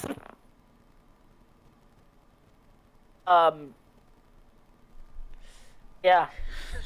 Oh man, I never saw the movies. I've just seen the memes. Like, the first one is awful. The second one is awful with like 3 funny scenes in it. And then the third one's also awful. I don't know where I was going with that. I don't know why I watched all because it was on Nickelodeon all the time. I couldn't watch anything else. You poor bastard. I'm sorry, bro. You poor bastard. Oh man. And I was molested at one point as a kid, and at the end of the day, I think the Fred movies were worse for me in the grand scheme. It also feels like someone from Sony has Chris Stuckman at gunpoint. Yeah, they do. It's okay, Slim. I was right there with you. The first one is the least insane. The least, yeah. I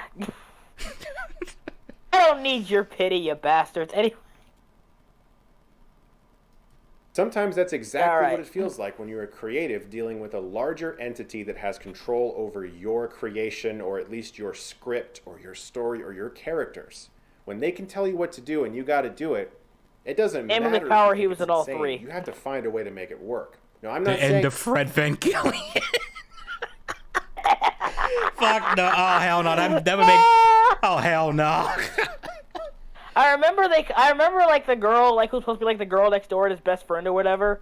Like they clearly replaced the 2 actresses. Like, cause in the first movie she was played by Jeanette McCurdy. And in the second movie she was played by like you know the show Victorious, like the main character's sister.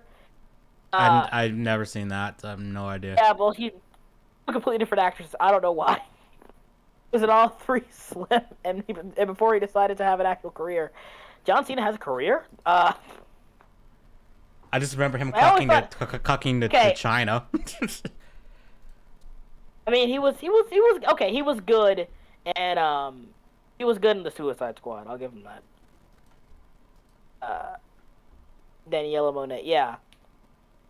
One was So I saw your sister Victoria. She was in the second one. Also, I just realized. Does this motherfucker have a Deku tattoo on his arm? Is that Deku? Yeah, look at the green on his arm right here. Oh, my thing's blocking it. Like that looks like Deku. Am I crazy? Does that look like Deku?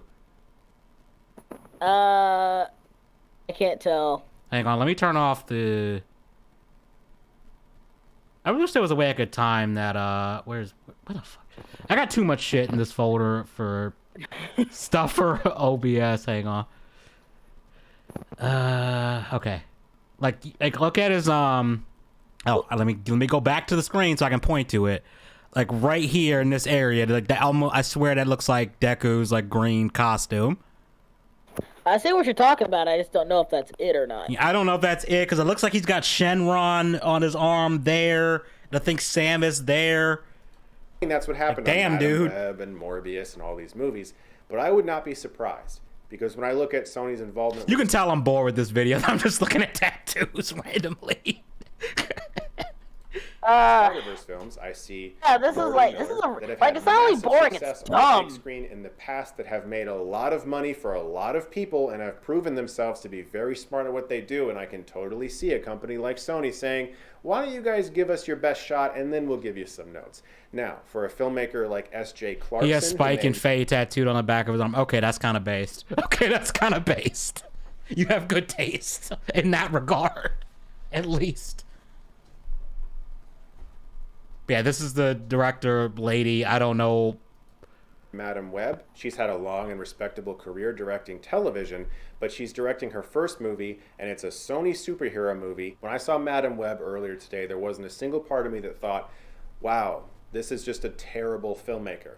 I could not help but see the myriad of evidence that has been laid at all of our feet that this is a studio that is simply retaining the rights to their characters, that does not care about the quality of this experience they're giving us. There's been too many examples of movies that all feel kind of the same. Like a Give us mishmash examples! superhero. Tell us why! Oh, he kind of vaguely did. It's a Fox McCloud tattoo. Oh, okay, that makes sense. I just noticed the tail sticking out. Okay. You're literally saying, "Oh, there's so much evidence. This is like a studio." I can name a few of them. Thor Stick comes to mind. Yeah, like The shitty Fantastic Four one, the Corbin one that was never meant to be released. They only made that because they were gonna lose the rights if they didn't. also, Same thing with the early 2000s one too. No, that one was actually good. Or at least I like enjoyable. the first one. The second one, Yeah. the second one wasn't was, good, but it was still pretty okay. It was okay. alright. It wasn't. Also, Lauren Fishburne was like the perfect voice for Silver Surfer, though I stand by that. Yeah, Lawrence Fishburne nailed it. Even though it's Yeah, weird because I but, remember like- in the first trailer they didn't use his voice. They had somebody else voicing the server, so I went into the movie not knowing Lawrence Fishburne was voicing him and got surprised. But it's like, wait a minute, that's not the voice in the trailer I saw. Like, wait a minute. But okay, I'll take it. The Fantastic Four movies in 2000 were garbage, boys. They were fine. They were fine. But, My like, only the whole- complaint with the the whole- first one was that it needed more action in it. Yeah, like the thing about the Fantastic Four is that they were kind of superhero celebrities. They were like the first time where that was actually a thing. They didn't have secret identities. They were kind of pseudo celebrities, and that was kind of their whole thing. And that's kind of hard to do. That's kind of a hard concept to do without being kind of corny. And Fantastic Four is They're kind corny. of Have you seen their power? Have you seen Mr. Fantastic? That's some corny ass shit. I'm sorry. You stretch. Like, there's no way you're gonna make that not look corny. Like, I don't care how good your effects budget is. There's a reason Sue stays with them, and she said it numerous times. I mean, to be yeah. fair. I mean, the movie even made that joke where some lady asked, "Is it true you can expand any part of his anatomy?" And I'll admit, I did not get that as a kid, and then I rewatched the movie. I was like, "Oh god damn it! God damn it!" It was fun. My only complaint with the first one was, like I said, I wish there was more like of them actually being heroes in the movie. Yeah. It was fine for what it was. Yeah, I haven't seen Fan Four Stick. I ain't gonna comment on that one, but from what I've heard, it was absolute dog shit. You hear? I actually did see it. It is so boring. Like, I think like for like an hour of the movie, they don't even do anything. They're just trying to open this fucking portal, and by the time they get their powers, we don't actually get to see them use it. We just get to see them like vaguely on cameras using their powers without seeing them using their powers. So dumb. Yeah, and like Josh Trank wanted to make a body horror film, and it's like, that's not Fantastic Four. Like, that's not a bad idea. Like, and if it's his own thing, you know. The only cool part about the movie was when Doom came back from the portal and he just walks around killing everybody. And it just starts making people's heads explode or something like that, right? That's a cool ass fucking scene. Yeah.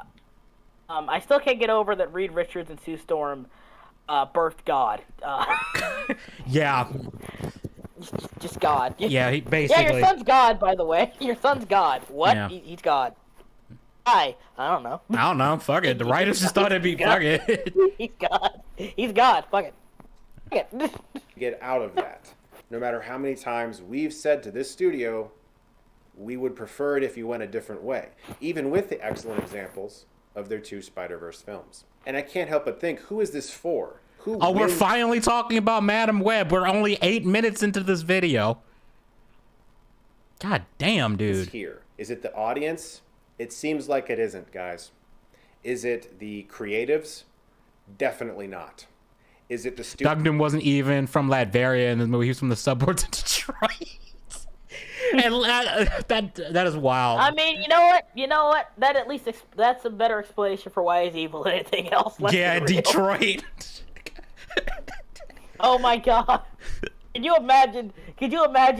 Doom like making a mic and it's like, everybody who's 313, put your motherfucking hands up and follow me. He just shoots lightning in the air randomly. Yeah, he just starts rat battling Reed Richards. Reed Richards don't know how to respond to that, and he's just looking at Black Johnny Storm like, you help me. And Johnny Help you, nigga. What do you mean help you, motherfucker? Like, yo, you think because I'm blacking out a rap? He's like, kinda. I don't know what to do. And then Ben just comes up and just starts rapping. I'll kill you and your rock ass bum. I'll chew you up and spit you out like bubble gum. And like the crowd's just booing Reed, just like, corny, you corny. He's choking. And then like I said, Ben just grabs the microphone, almost breaks it, and just starts rapping. And Doom and somehow wins. And everyone just stares at him like, what the fuck? All of it sounds like more fun than the I mean, it does. Fantastic Four films. There's actually a documentary about making the 90s fantastic. Oh yeah, there was a 90s one. Yeah, that was supposed to never be released to the public. Because it was literally just made to so they could retain the rights. Also, funnily enough, you ever seen 8 Mile or have heard of it or whatever? Yeah, I've seen like the rap battle, the infamous rap battle in that. Papa Doc is Falcon, so it kind of ties in together. Yeah, it's true. This is a chance for me to redeem Are they myself. making He a just fucking just sidelines it. Just time to redeem myself. Just starts dissing Doom. Lot of money because they keep doing this over and over. I heard you're getting married. Hang on, I got one. Hang on. I heard you're getting married. I heard you're getting married. I didn't have a gift but housing offer. I heard Johnny got the fiance hot and bothered. His name was out there. That shit cracked me up so hard. Namor just laughing his ass off. Oh my god, it was so funny. Because Namor knew shit was about to go down. The priest was like, "Oh my god, we all about to die." Out of all the weddings, I gotta confirm it's Doom's and this motherfucker. And Namor just laughing his ass off. Because Namor knew shit was about to go down. Like he didn't look surprised or angry. Nigga Namor just started busting out laughing. Yeah. Like a menace. Yeah, that's why that was funny. That was a bar though. I gotta use that somewhere else. Yeah, that was good. And sometimes it makes sense to make a Venom movie. It makes sense to make a Spider-Man movie. Those are characters that are going to generate money no matter what. Morbius and Madam Web, Kraven the Hunter, remains to be seen. That is not the same level of reward that a studio might receive from producing a Spider-Man or a Venom movie. So why are they making them? Is it to retain the rights? Is it to get some kind of financial break? Potentially. And in that case, they probably don't care that much about each and every one of us who forks over our hard-earned money to sit in a theater on Valentine's Day when they could have been doing anything else. I care so much about the filmmaker experience, and I am so aware of how crushingly difficult it can be to make a film, but I also care a lot about the audience, and I want... They better bring back Furry Kraven for that movie, but oh god, no. Here's the thing. His argument is like, oh yeah, you don't think that these movies are going to do well because they're characters. Here's the thing. Guardians of the Galaxy, somewhat obscure 70s comic book series that, unless you're really into comics, you don't really know anything about. Yeah. I didn't fucking know who the hell. Who the hell Guardians of the Galaxy was before the movie came out? I did only because I read the Jim Starlin went down the rabbit hole of the Jim Starlin Thanos run, and then I looked more into the Guardians of the Galaxy or whatever. But like, point I'm trying to make is like that was a relatively obscure 70s comic book series. Thanks to the James Gunn movies, it is a household name. It is a household name. It is on par now with Spider-Man and the Hulk and Wolverine and Superman. I sound like I'm preaching a sermon now. I don't know why, but like, it is on par with those because they could have phoned it in, but at the end of the day, James Gunn unique directing and The like, changes he made to the characters too, because yeah, he remained somewhat faithful to the characters at the end of the day too. Yeah, at the end of the day, he didn't have much, but he really flipped it around and made characters that, let's be real, a lot of people didn't know about, and made them household names. He did the same thing with the Suicide Squad. No one knew who Bloodsport was, unless you were into the comics. No one knew who Bloodsport was. No one knew who Peacemaker was. No one knew who. No one really knew who Rick Flag really was. No one knew these characters. He made them unique and awesome and cool, and now they're becoming iconic. It's all about the direction. You can't sit here and say, "Oh, they gave them characters that people aren't going to watch because they." Okay, fine, but it's about direction and marketing with that. Yeah, direction, marketing. You can do something unique with that. If I was given a Madam Web movie, I would do my best to make it interesting and fun. I would do my best to get good casting and shit like that. You can't blame it all on the studio. It's stupid. Yeah, nah. At the end of the day, you gotta have the script. You know, you got a bad script, and you got a director who didn't know what the fuck they were doing. Also, so the writers also did Gods of Egypt. Oh, okay. Wait, hold up. The guys who did Dracula Untold also wrote Morbius and Madam Web. Damn. Ouch. Oof. Hey, what do you think? I'm kind of sketching here. What do you think is cool? You think Deathbird is a good like Egyptian death god? Theme like with Horus and stuff. Who was Deathbird? Who is that? Is this a Horus? No, is this a comic character, Deathbird? Or is it... I'm just sketching here. Just sketching. I mean, yeah, Deathbird works because I mean Horus's dad is Osiris, who's the king of the underworld and stuff, and yeah, that makes sense. That could work. Yeah, that could definitely work. Let's see if we can get to this video. People like myself who go to these movies to have a good time and to feel like they invested some of their money into something that gave something back to them, that inspired them in some way or made them just happy for a couple hours. And Sony and their treatment of these characters seems to be doing the exact opposite. You know what he really could have done that would have been like a much better video? Sure. This movie's awful. Go see Godzilla -1 in black and white. Don't waste your time. Boom. The end. That would have been a better video. Yeah, That would have been a way better video. I still haven't seen that movie. You should. It's good. See it.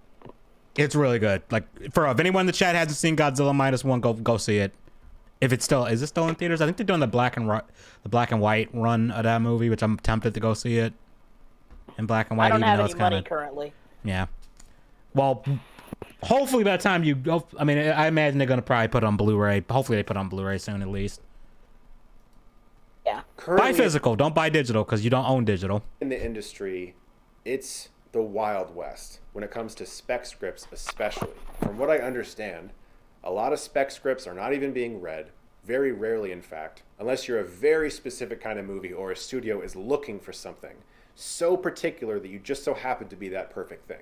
It sounds like every creative industry that people can submit stuff to, though. Yeah, it really it sounds like you're making it sounds like you really don't want to. I think here's the thing. Here's my game theory, guys. Hear me out. This all ties back to Five Nights at Freddy's. I swear. Hear me out. The fuck? You know, game theory makes a bunch of FNAF videos. But yeah, here's my game. I think he's friends or acquaintances with similar people to the person who directed this movie. I think he's trying really hard to stay in her good graces.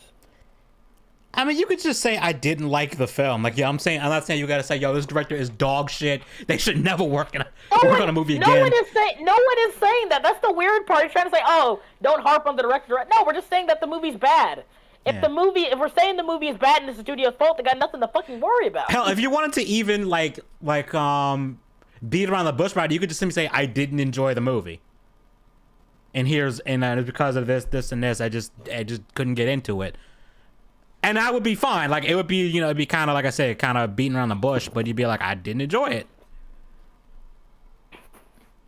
No, like, it is what it is. Like, you didn't enjoy the movie. You can just say, I didn't enjoy the movie. And if the person, and look, if you're friends with somebody and you tell them that, hey, I know you worked hard on this, I just didn't enjoy it, and they, like, no longer speak to you again, fuck them. I'm sorry, fuck them. Like, you didn't bash them, you just said you didn't enjoy it. Cold Bernie Mac. Fuck them. Fuck them up against the wall with handcuffs and jelly on their lips. Is that what he said in that movie? I think that's the quote. I think that was the quote. It's like, I couldn't understand what he said. He said, fuck them up against the wall with handcuffs and something on their lips. I think that's what he said. Oh, man. I fucking miss Bernie Mac. God damn it.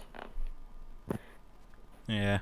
If you say that a movie or show or whatever is bad as far as the creator takes it personally, that's only on the... Yeah, exactly. Yeah. Like, no one is obligated to like it. Like, even if I'm friends with you, like if you make something terrible that I don't like, I'm just gonna be like, hey, I didn't like it. This, if you ask me why, I might give you some more, feedback. Like, hey, I didn't like this. I thought this character and this character really didn't do anything in the plot. This character's tits were too big. That's never a problem. I'm sorry. Yeah. Who says that? I understand lower budget horror is still being looked at, especially haunted house things or things that are very marketable. But in general, the industry has no idea what it's doing right now. They have no clue.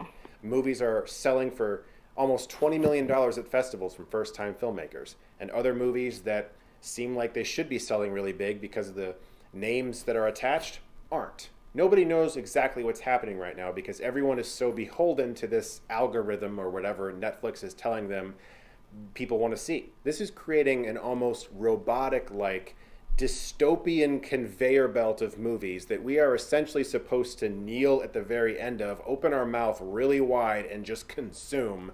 But isn't that kind of what you're doing here, since you're saying that you're not gonna review this movie? You're explicitly saying we shouldn't. That we should. Okay, fine. Let's always blame the studio if a movie's bad.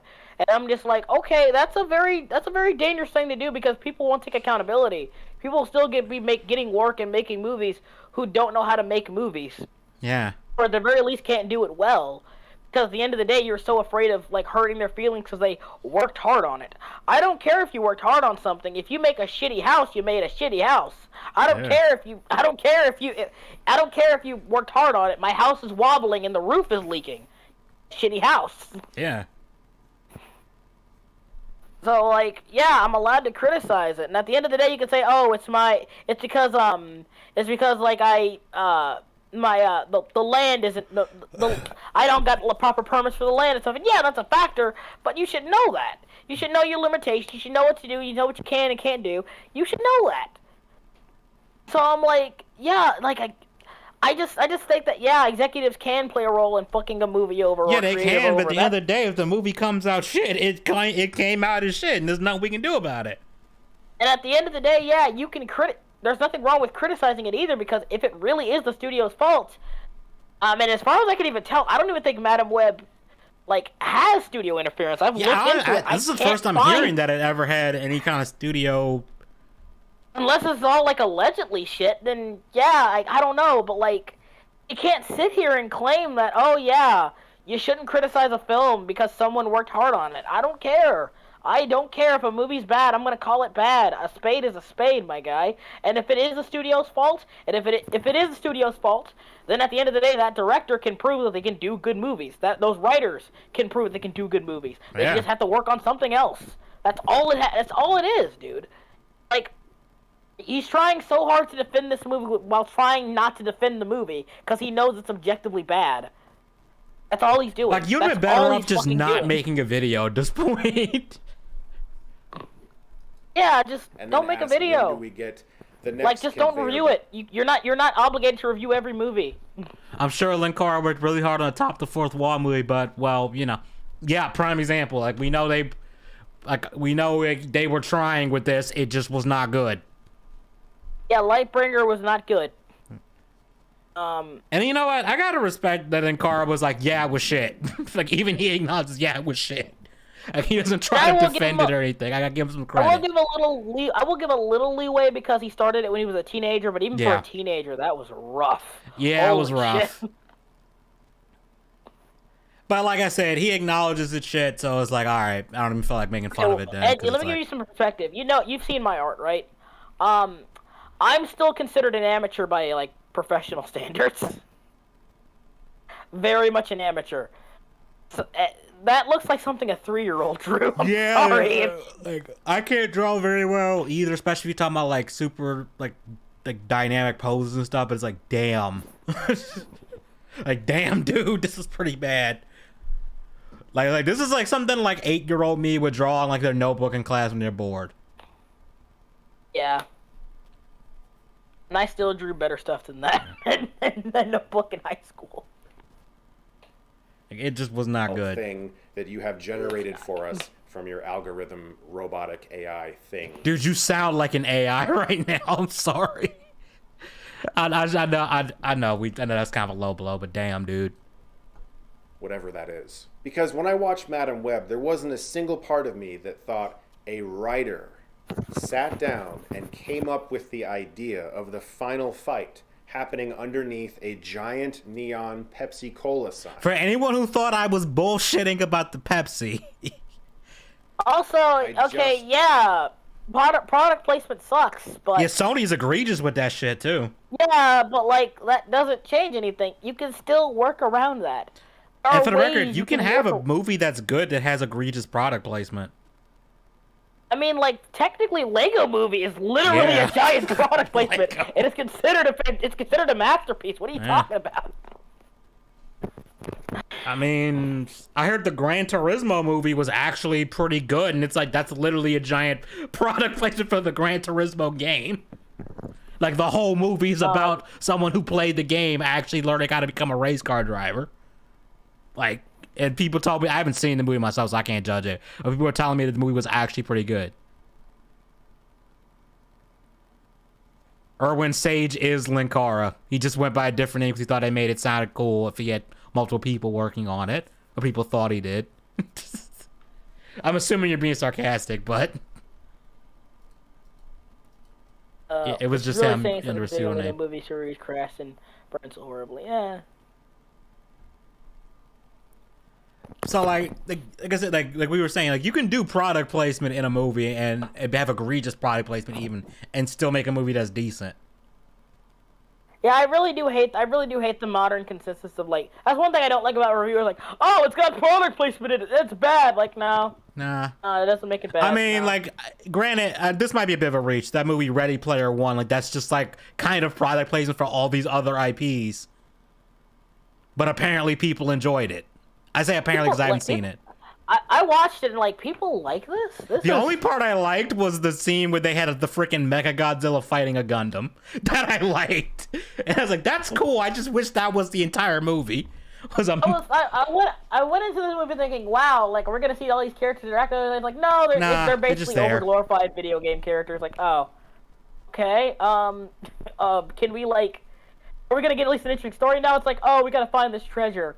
We got to fight against the man. And I'm like, are we really doing this movie? Are we doing this movie in this current year? Are we doing this? And I heard the book, like, there's a second book. I heard the second book is god-awful. Like, even worse than the first one, which... Yeah, the problem is with, like, product placement is inconsistent with the universe. Like, we're set, I don't know, like, 300 years in the future, and yet someone has, like, a modern-day iPhone. Like, that would be weird. Yeah. Like, that would be absolutely weird. and would take me out of the movie. It's kind of like actually nothing about it. I think Alien Covenant did some shit like that where it's like we're like 200 years in the future. Why are they using a modern Sony tablet? I think it was a Sony tablet. Like that took me out of the movie.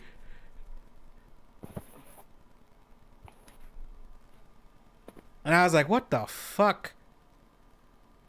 Constantine and Hellboy are like comic book movies that are made with almost no reason.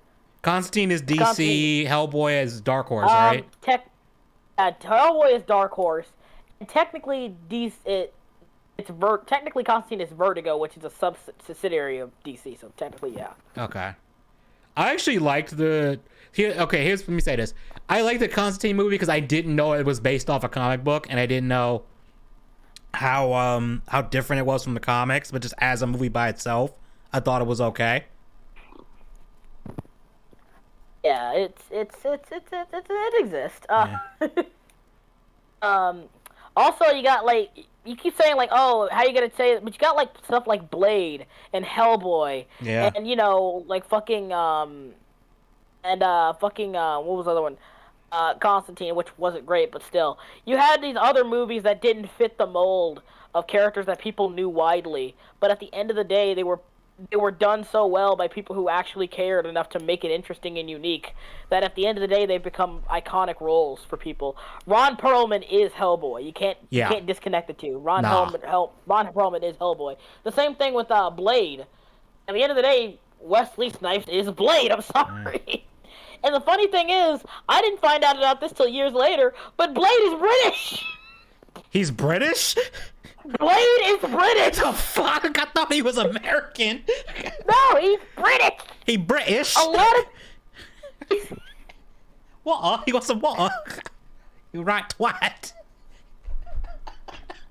Sorry, that was the worst British accent ever. Yeah, he was British. That was in the original comics. He was British. I did not know he was British. But again, Wesley Snipes did the role so well, everyone assumed that he was American. I just remember that one line where a cop shoots him. He goes, "Motherfucker, are you crazy?"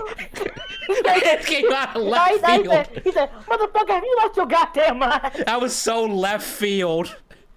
Here's the thing. I love Blade so much because it's kind of a dork. What you think about it?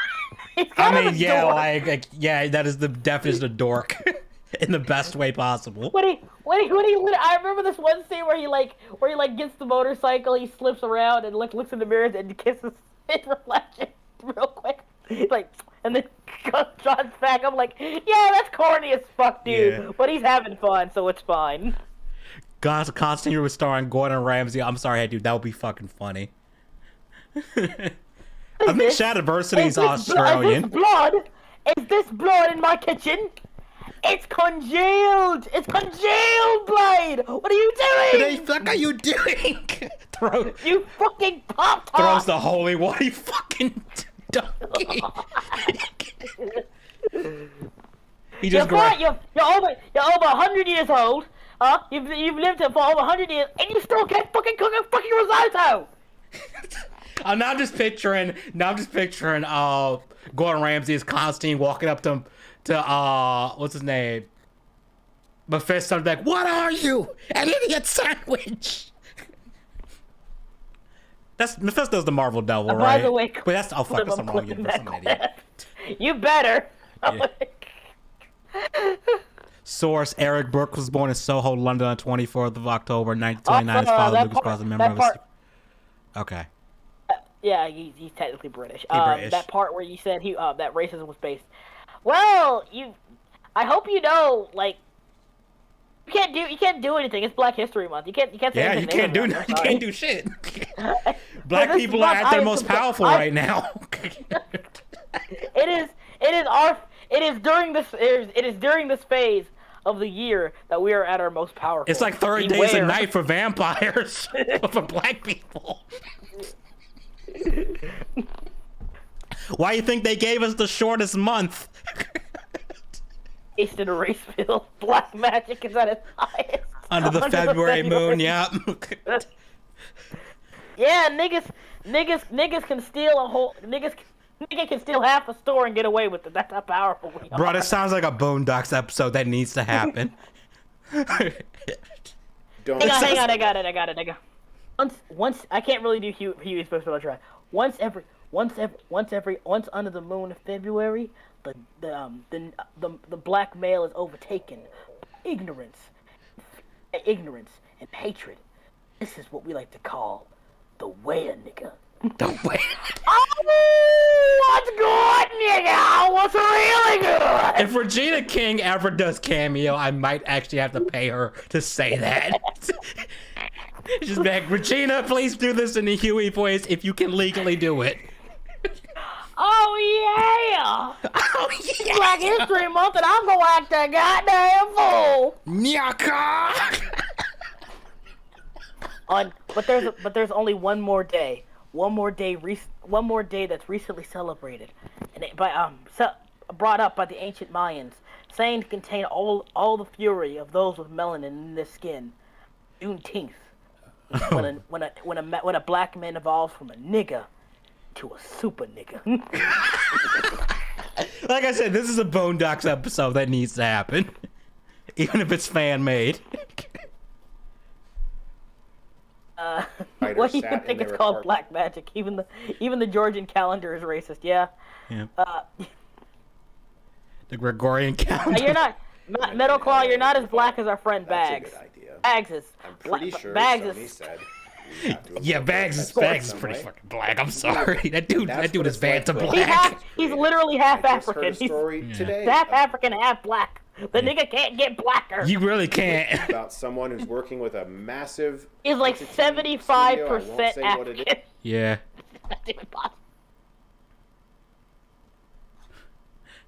OCP runs the call. I watched MLK Jr. the Saturday tapes on Netflix, and once I was done, it recommended me to watch Willy Wonka and the Chocolate Factory. So racist. Chumba What? Hey, Wonka, Netflix. Netflix. I've got another riddle for For you. you.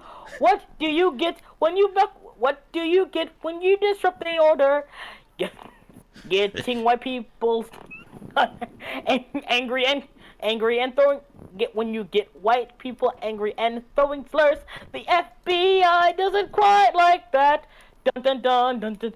Could it be a psyop? Dun, dun, dun, dun, dun. Double D do. Bro, what the fuck is this stream? I don't know. I'm not even drunk. That's the crazy That's a part. scary I'm thing. not- I had like one drink like an hour ago. No, I'm sorry, 2 hours ago. Shit. Is who has hired that person Learn to to write a live in story based off of a ignorance, very do interesting hook. like the nigga digga do. How would Erwin and Uncle Ruckus ever interact do? off each other? Man, I don't freaking know. I can't do Ruckus's voice. Nah. Well, I can't I either. can kind of do it, but not well. Oh my God! Shut up. Yeah. Like, Everybody hates Chris. I remember they did that one meme with like Chris from Sonic X. Yeah, I mean everybody hated Chris. And I'm in like, that yeah, show. Chris sucks. Chris sucks. He did. Chris sucks. The only thing he had going for him was his mom was hot as hell. That was it. Yeah, his mom was a baddie. It's like, I'm supposed to feel bad for you, and you got a mom like this, bro. Oh no, I'm rich. I have servants, tons of friends at school. My dad. What was his dad again? I forgot. His dad was like, I think his dad was like, it was something. My uncle's a race car driver. My mom's a hot supermodel actress. My dad's super fucking rich, and my grandfather's a genius inventor. Am I supposed to On feel Fox. bad for this character in some way? But I need Sonic. I need a friend. I don't care if the world gets destroyed if our timelines cross over. Fuck off, Chris. Screw you, Chris. You were the worst part of that show. Show was good though.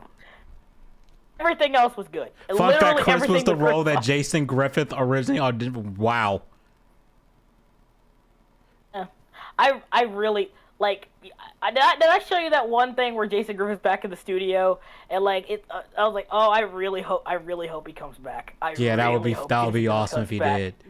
That would be the return of the king. Yeah. Because he's the best Sonic voice actor. Ask anybody. Yeah. He's the best Sonic voice actor.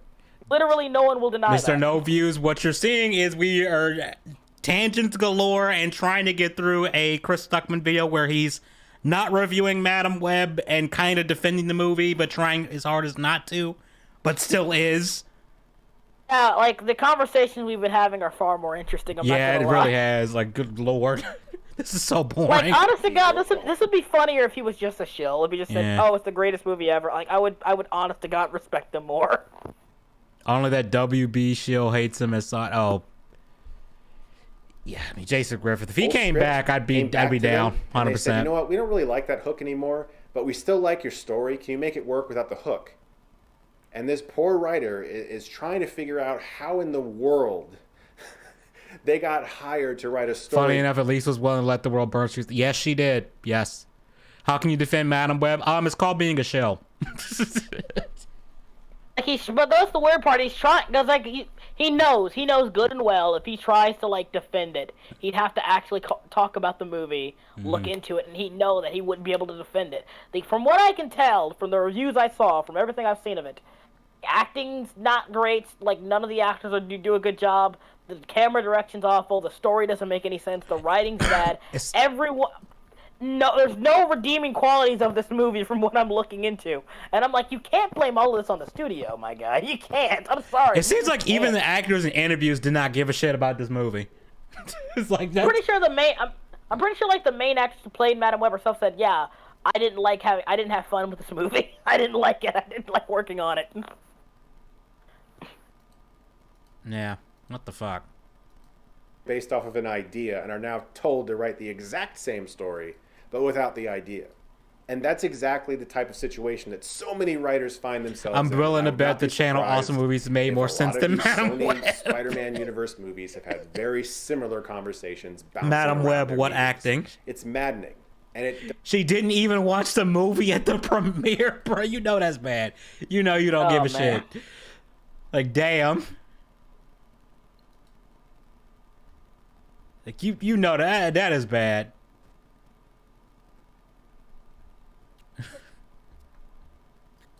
Does good for no one. So what are my solutions for this? It's the same solution I've said for a couple years now, because I've started to make more discussion-based videos about the industry and how we can communicate with them and get better films and start to enjoy the theater-going experience more. You want better films? A, stop going to movies that are dog shit like this. And B, stop criticize them. Actually criticize them. If you are going to watch these dog shit movies, criticize them. Yeah, like, people keep saying, "Oh, don't hate watch," but like, yeah, hate watching is fine. If you want to inform people why you shouldn't watch it instead of like them figuring out for themselves, then sure. If someone's like, "Yeah, I saw this review, didn't look good, not gonna watch it." Yeah. There's nothing wrong with that. People are afraid of saying, "Oh, you didn't go see it yourself." I'm like, yeah, because it looks shit. It looks like garbage. I've seen like 3 different reviews who said the same thing, that it's actually garbage. I'm going to trust them. I have goodwill with them. I'm going to trust their judgment. And if they're wrong, then I guess they're not gonna miss one person not going to the damn movie. Yeah. I mean, my whole thing, I get the point about like hate watching in a way, because like at the end of the day you still gave the people money, and that's really at the end of the day all they care about. Like, if a movie is dog shit but it makes like 3 times its budget, the studio doesn't care. Like, I'm just saying this, my ideation comes here. Like, for every one person who watches it, they go home, make a YouTube video, they got a couple 100,000 subscribers. It says, "Don't watch it because it's bad." That's at least 50 people who aren't going to go watch the movie. Yeah. So for every one person who goes to see it, 50 people don't. That's all I'm saying. Yeah, I mean, I'm not saying you're wrong either. I'm just saying I understand. I'm just saying I understand why people like don't hate watch, because at the end of the day, yeah, I understand. It's nuanced. I understand both sides of the coin. I completely understand. That's kind of why the game industry is so shit right now, because like you have people that like I see this all the time with Call of Duty people. It's like they'll talk about how the latest Call of Duty is shit, but it's like, okay, but you buy it, and not only did you buy it, you bought you gotta buy next year's version too, and then be surprised that it's shit to you at the same time. And it's like, gee, maybe you should just stop buying these games then. That's how Starfield made so much fucking money. Yeah. Starfield was so ass. I'm so glad. I saw everyone saying, "Oh, it's actually good." Like Starfield was so bad. Bro, like, the first this can't be. when I first saw the gameplay of it, I was like, "Oh, this is like ass. I'm skipping this shit." I would really love a new Fallout, an actual good Fallout game, made by people who gave a shit. That'd be so good. Oh man, actually made like a Fallout idea too, concept art and stuff for it, but it's stupid. Yeah, my whole thing, Jim, I kind of agree with that. My whole thing is like, I'm not gonna, I wouldn't deliberately go, pay to see a movie that I already know is gonna be shit. Like, that's my thing. Like, I'm just not gonna do it. Plus, it's like so bad, it's kind of good. Yeah. For me, like, the only way you're gonna get me to do that is if it's like on a streaming service. Then maybe. And if it's like I've heard some people say it's bad, but I'm still curious to see, like how it plays out. Like, I'll give an example. The Mortal Kombat movie. Like, I saw some early reviews saying it was bad, and I was like, okay, how bad is this? Saw it, and it's like, yeah, this is dog shit. Like, I kept, like, I got so bored I had to keep pausing the movie. And doing all the stuff to come back to it. The only good part of that movie was Kano. And Scorpion. The Scorpion Sub-Zero stuff was good, and Kano was pretty good, even though No. I don't like Scorpion for a myriad of reasons. I think the actor they got to play it was too old. I think it was just I don't like how it's like, oh. I like the actor. The writing wasn't the greatest. The actor wasn't bad. I just think we could have got a younger Scorpion, in my opinion. Also, I hate how it's like, oh, it's summoned because he's the ancient descendant. Like, I hated the main character. I hated the whole plot of that movie was ass. Like, but like I said, the exception of like the Scorpion Sub-Zero fight and some of the shit with Kano. I also do like Sub-Zero because he feels like a horror movie villain, He was like Jason Voorhees. He just kind of showed up and like, oh, it was kind of cool. Like when they fought when the ice came over and frosted everything. I'm like, oh, that was cool, shit. But then I don't get why he started throwing ice at them from 30 feet away and missed it. Like, it's like, dude, you could have got closer to them without telegraphing yourself. You donut. But Metal Club, we're talking about the live action one that came out. When did that piece of shit movie come out? I was like, that was 2021, I think, because it was definitely during 2021. You're right. Yeah. The only part of the movie that did get a smile on my face is when Scorpion shoots the harpoon through Sub-Zero's arm in the original theme, and the orchestrated version starts playing. I was like, okay, that was good. The rest of this movie's still dog shit. My character has a special power, and it's literally plot armor. It's literally plot armor. No, we're not talking about the 90s one that has the laser tag national anthem for a theme song. And I swear, every time I was a kid, I played laser tag, they always played the Mortal Kombat theme song. It was guaranteed. Johnny Cage should have been the main character in that movie. Yeah, he should have. Would have made a lot more sense. They said, "Oh, he's gonna be in the next movie." Like, yeah, but he should have been the main character. They didn't want to. They didn't want to have a white guy as the main character or some shit. And I'm like, okay, fuck off. Oh, this boring Asian guy who can't act. This boring Asian dude who can't act and has no. And it feels like the most shoehorned in thing. Like, hell, you could have just had Jax be the main character. Fuck it. Sonya. Or Sonya. Sonya would actually make the most sense the more I think about it. Yeah, both Sonya and Jax would make sense as main characters because they would actually need Raiden and Liu Kang to explain this shit to them. Yeah, have Kano around for the ride too. That'd be fun. Yeah, actually give him a cyborg, eye too, instead of the bullshit. Oh, you got the mark and it gives you powers. That was so dumb. Oh yeah, it's literally like, oh yeah, instead of just being like powers you learn, it's like, oh yeah, only people who are like. I forgot how that works. I remember it being stupid. Yeah, so it's like you're either born with the mark or you killed somebody who had the mark and then it transfers to you. Yeah, it's still fucking stupid. Yeah. Anyway, what if you have multiple children? What then? It goes to the I guess it goes to the firstborn of the Hasashi bloodline or something. I don't know. Anyway, Jax's robot arms are like mystical power arms. So if he didn't have the mark, would he just be armless? If he didn't lose his arms and he had the mark, Would he just have super strength or something? I don't know. I don't know. It was so dumb. And then like they had Melina in the movie, but no Kitana, and they kill Melina. It's like that makes no sense because you know the whole thing is Melina's a half Tarkatan clone of Kitana and all that. It's like we can't even do that plotline now because you killed her like a dumbass. Then they killed Liu Kang. No, they didn't kill Liu Kang. They killed Kung Lao in the stupidest way possible. Sorry. I always get their names confused. Like Shang Tsung just grabs Kung Lao and starts draining. So I was like, Raiden, you're right there. Just zap him. Like, I will say this: right the Mortal Kombat movies did do something that was very accurate to the games. Raiden is an idiot. Completely fucking useless. Yeah, he is a dick. He's completely fucking useless. I think I said in the review I made. I said Raiden is a dickhead in this movie. Because he is. Just like he is in the game. Yeah. So I'm like, I must consult with the elder gods. Raiden, you're a literal fucking god. Do something, damn it. Like, even if the rule is he can't directly interfere with the tournament, it's like, bro, you're teleporting people around, like. You are literally saying, oh, we need Earthrealm's strongest warriors. I can't directly interfere. Let me take them to Netherrealm to fight. And let me even enter in some of the fights myself. Why don't I? Raiden, you're a literal fucking god who shoots fucking lightning from your hands. Do something useful. I know. God damn it. Do something useful. Like, it lost me in the beginning of the movie where it's like, oh, Raiden, did you just watch the Hisashi clan get murdered and didn't do anything till the end? You're like, well, that's resolved. Let me take the baby and go away. Fuck it. I just thought it was kind of funny. Yeah, I just thought it was funny.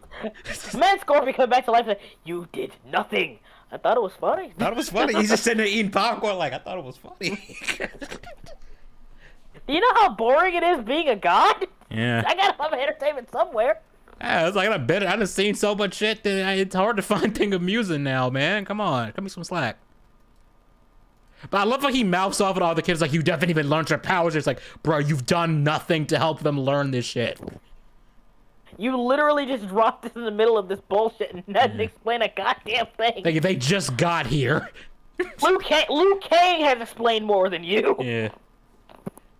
And Liu Kang felt like felt like an extra in the movie himself. I was like, damn, Liu Kang didn't do shit in this movie. Why wasn't he the main character? I know. The only reason I can see why you wouldn't put Liu Kang as the main character is because Liu Kang would know everything, so it'd be weird to have other characters stop and explain shit to him to convey it to the audience. But again, you could fix that by just having him explaining stuff to Sonya and Jax when it becomes relevant for them to know it. Yeah, exactly. Raiden only interferes when he wants to. That's literally the only Eden, time for he subscribing. interferes. I don't know if you're watching this. I forgot that the alert goes off for subs too. Eden. His name is Eden. of the House of Tar. Anyway, back to the video. Yeah. MK 2020 movie by OC edition. Yep. Also, can we just last episode? Can we just point out how the original OC Do Not Steal gets to kill Goro, which is Liu Kang's thing? Yeah. Like Goro, who's kind of treated as like the penultimate boss in Mortal Kombat 1 before you fight Shang Tsung, is killed by the original OC character. I'm trying to think, who did Liu Kang even kill in that movie? Because I don't think he killed Mileena. Because I think Sonya just got the kill for that one, because I remember she gets her purple energy power thing, even though it was a gadget in the games, because fuck it. Because she kills Kano and then gets that, and then she shows up and like blasts, I think she blasts Mileena in the chest or something and just kills her. Just dumb. Man, I done forgot. I don't forgot. I want to get to this video. I don't forgot, man. I got some important stuff I gotta do. I gotta jack off later, and you know how that is. I just want to get through this. Yeah, man. I just hope that a great film like Godzilla -1 comes out of Japan so that we can enjoy that. Hey, here. Godzilla it's the same thing -1. I've always said. They hear us through our wallets. If a movie comes out that is genuinely great and we happen to see it in a theater, that's fantastic. But then buy it to own on digital or buy the Blu-ray of it. Let them know, like, this is more like it. And that's what we're getting. I actually agree with this. Yeah, vote with your wallet. That's why I don't... Yeah. That's why that's the one argument fine. with the people who are like, no, hey, watching that, I give them credit for it. Like, yeah, because you got to vote with your wallet. Because that's all these people care about at the end of the day. thing with Oppenheimer. It's what we're getting with Barbie. When you see a movie where it's like, okay, that creator, Greta Gerwig, took an IP, Barbie, and made a completely original movie out of it, and it became the highest grossing film of the year, and it's nominated for multiple Which is Oscars. funny because I swear everybody I've seen that liked the movie just liked it because it can. I haven't seen it because I didn't give a shit, but... Last we had Barbie's not a good movie. It's really not. Like, I didn't literally see it. Ryan I thought the trailer was Ryan obnoxious. Gosling stole the goddamn movie. But yeah, it really was that movie that said, it really was a feminist movie, and it wasn't subtle about it at all. It really did bash you over the head with it. It wasn't clever. It wasn't funny. It wasn't unique. It was white woman's fucking Black Panther. Yeah. That's what it was. It was white woman's Black Panther. Everyone's pretending it's the greatest thing ever and super deep and super interesting, but in reality, you just like seeing white girls win. That's all. Just be honest. Be honest with yourself.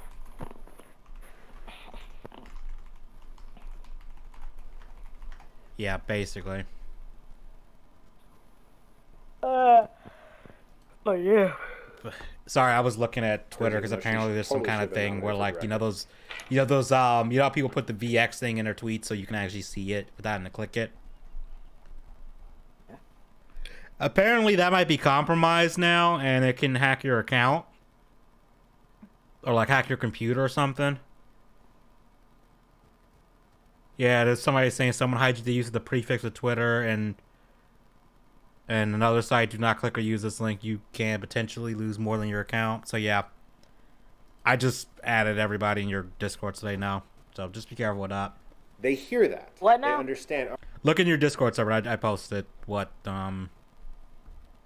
because somebody posted it in Sauron's Discord and then I saw it on Twitter. So I just posted it as a screenshot. Oh shit, this video's still going. Yes, it is. All right, so IP-ish, but original. Got it. And that's okay. I was going to sound dumb, but what if WB did a Looney Tunes horror movie? I'm not sure how that would work, but... I mean, if it was like a... I'm trying to think how you would do that. Like a, maybe like a, well, no, because I was going to say Scooby-Doo. Scooby-Doo is not really scary, but it has like some slight horror stuff in it. They like the older ones.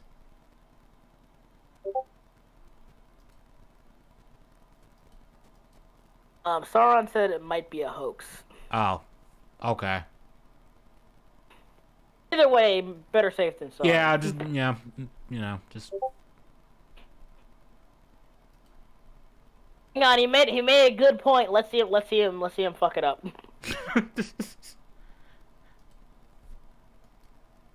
Like, there's so many openings for filmmakers to take very original ideas into things. In an ideal, perfect industry, the filmmaker-studio relationship would be more of an understanding, loving relationship. But the problem right now is that so many studio executives, people who are making the decisions, did not come from a place of creativity. They were potentially managers or agents or people outside of the creative space. He talks like most people who even give a shit about film don't already know this. Yeah, like we all know this. Like we've been saying it for years. You're not saying anything new. Yeah, it's like you're not really adding anything to this conversation. Like you probably, I guess you kind of could have when you're talking about like how, you know, you've submitted scripts and stuff and all that and they don't even get read. I guess you might be able to argue that, but you know. Hollywood who work their way into a place where they're now telling creatives what to do. We have 3 minutes left. For all of them, but it is the case for many of them. And they don't have ideas. They just have like inklings of what the market might want. What's selling big? What's not selling big? Well, we need to go towards this path. My God, this is like really we've known this, man. Yes, You're not saying anything new. it's called Trend Chasing 101. Jeez. Yeah, it's a disaster's an understatement. Disaster. I'm not gonna lie to you. A dumpster fire. Not bad. This is even Angry Joe's like in the comment section called how stupid. Wait, for real? Not joking. Where's Angry Joe? Oh yeah, he is here.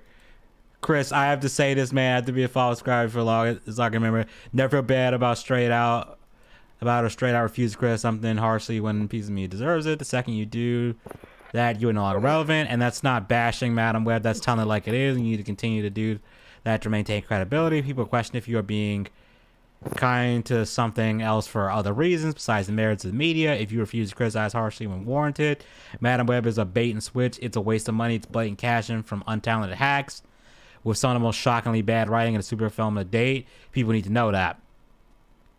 The fuck? I'm actually agreeing with Angry Joe. What the hell? We in Bizarro land. Broken clock twice a day. Has hell frozen over? Are the pigs flying yet? I feel that because you are a filmmaker, you act as if you can't do certain things anymore or can't now do your job as effectively anymore, which shouldn't at all be the case. You can do both still, Chris. Who are you worried about offending so much? This video was so much soft trading that it's not warranted. You talk about everything else but this steaming pile of crap. We want to know what you thought of it. That's why we clicked. That's why we watch your video. Never get that for every shitty writer continue to do movies like these. There are thousands of other writers, directors like yourself who are trying to make ends meet. You spelled meat wrong, Joe, but that's fine. Far more talented, getting Joe, passed over. You're on a roll, bro. You owe it to your audience to review something harshly when deserved. When it deserves it, not tiptoe around it or sidestep it. And just because you bash the film doesn't mean you are bashing the person or the people who make. Thank you. Sometimes it's warranted, so all those involved can do better or step out of the way so others can take their place. Don't be afraid. You know it. I gotta retweet. I gotta put this. I gotta screenshot this. This is fucking wild. This is fucking wild. You know it's crazy when Angry Joe of all people is making the most sense. Oh my god, that's crazy. Okay. Yeah, like Joe put it very eloquently. I'm not gonna lie. Did Joe write this? Did somebody else write this? I don't know. I don't know, but Joe was actually cooking with that. For once, we finally let bro cook, and he finally cooked something alright. I'm just lost as to what this man talking about on some YouTuber intro shit. No, this is like video essay-ish shit where they have an entire chapter of the video that's dedicated to absolutely nothing relevant to the plot of the core of the video. And you're like, can you get to the damn point? About kung fu pirates who also cook. Like, that's what's happening. And it sounds like a joke, but I'm swear to you, it's not. It's not. Kung fu pirates who also cook. That actually could sound like a funny concept if you just went completely batshit with it. Dude, that's just Sanji from One Piece. Yeah. That sounds literally like just Sanji from One Piece. That sounds like a pitch where I'd actually be like, okay, that's potential in that. It depends how you handle it. Like if you ham it up, I might watch it. People have been put in positions of power who want to be creative but aren't creative. But they're put in a position where they now have to tell. Congratulations, you just described every industry in a nutshell. God damn. What to do. How many dislikes does this have? Hang on, I remember seeing it like. I don't have the dislike. I don't have the dislike thing in Firefox here. Hang on. Slim Daddle is going to look it up for you. No, I'm kidding. Come on, baby. Come on. Congratulations, Chris. You have now passed the 9th grade.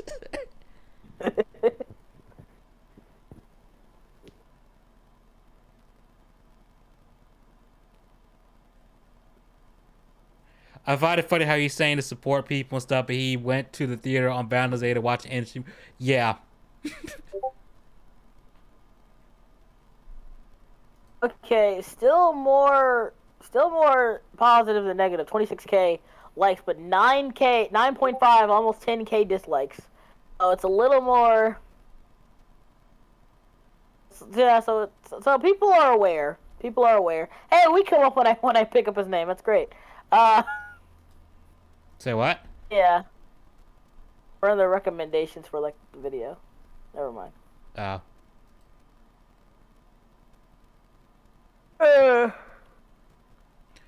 Yeah, people actually like this video somehow. Things that you're seeing in film lately, and the hopes are that yes, Edgy more filmmakers are what? able to break through with like an indie film. Look at This Nolan. is slander not, you but hear he's- from my lawyer. He's not, but He he's took not those beating the steps. allegations. You know what I mean? In the case of a lot of these filmmakers who make their first movie as a giant studio, Dislikes film, are over the studio 9,000. does not look at that filmmaker as if they are an equal. They look at them as if they're someone they can boss around and tell them what to do. Has EFAP covered this video? Because I know for a Whatever fact you've if they done. do, they're going to That's a just lot of what we're seeing annihilate now. him. So pay for They movies that are. good. Don't worry, they are. Keep paying for movies that are good. That's the only way that we can turn the dial to where it needs to be. Has anyone seen the trailer for Blood and Honey 2? No, I've not. I've seen the poster, though. I do think that as I learn more about the You know, industry, here's the I have a thing. unique position. Here's the funny thing. All you had to do was say, I didn't watch this movie because I didn't want to support bad films. We should focus on good films that we like, because we don't want more films like this. That's all you had to do. That's all you Isn't had that to what say. AVGN basically did with Ghostbusters 2016? He was like, I'm not gonna watch it. Not It even- looks like it looks Not bad. even that. AVGN literally said, I'm not going to watch it, not because of the controversy. He said he's not going to watch it because it didn't look interesting. He didn't think he'd like it, and he didn't watch it. This is not the same thing. Instead he said, I don't, not only do I not like this movie, I don't want more movies like this. So I didn't watch it, and you shouldn't watch it either. This all comes back to this point. Could have done this, but at the same time, he's really trying his hardest to say, Madam Web is bad, but it's not their fault that it's bad. It's the studio's fault. Why is the studio's fault? There's a ton of reasons why. I'm not going to talk about them. There's a ton of reasons why that you can tell that it was the studio's fault. I'm like, can you expand your reasoning, my name? Yeah, it's just like just what the heck, man.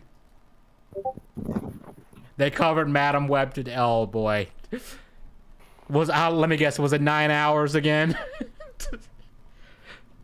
Oh no, we were in for a treat. It was 12. Oh. I'm joking. I have no To idea. be able to discuss. I remember there was like a meme where like, because people kept insulting them for how long they would go on about a video, and then they just turned it to a meme, the long man bad meme, which I just thought was hilarious.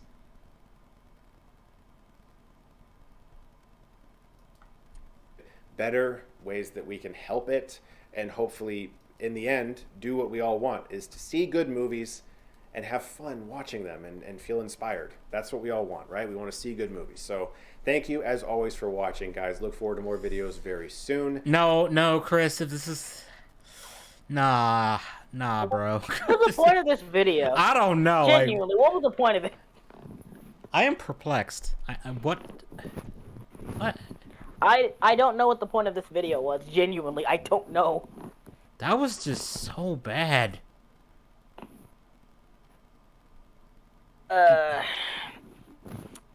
And it didn't you need really to would be not- this bad either. That was wild. It could have been 5 minutes of like, yeah, I saw Madam Web, and I'm not even gonna do a review of it because I think it's bad. But I'm not going to talk about it. I'm not going to like ride likes off of it because I don't want to support movies that I think are bad. I want to support movies that I think are good. I want to change the way Hollywood thinks. So, you know, go watch movies that are good. Go watch movies you enjoy. Don't watch this one. Yeah. That's my anti-review of it. That's all you had to do. That's all you had to do. You could have got the same result, looking less stupid. Chris Tuckerman is almost talking about nothing and wasting our time. Yeah, basically. This was like 16 minutes time wasted.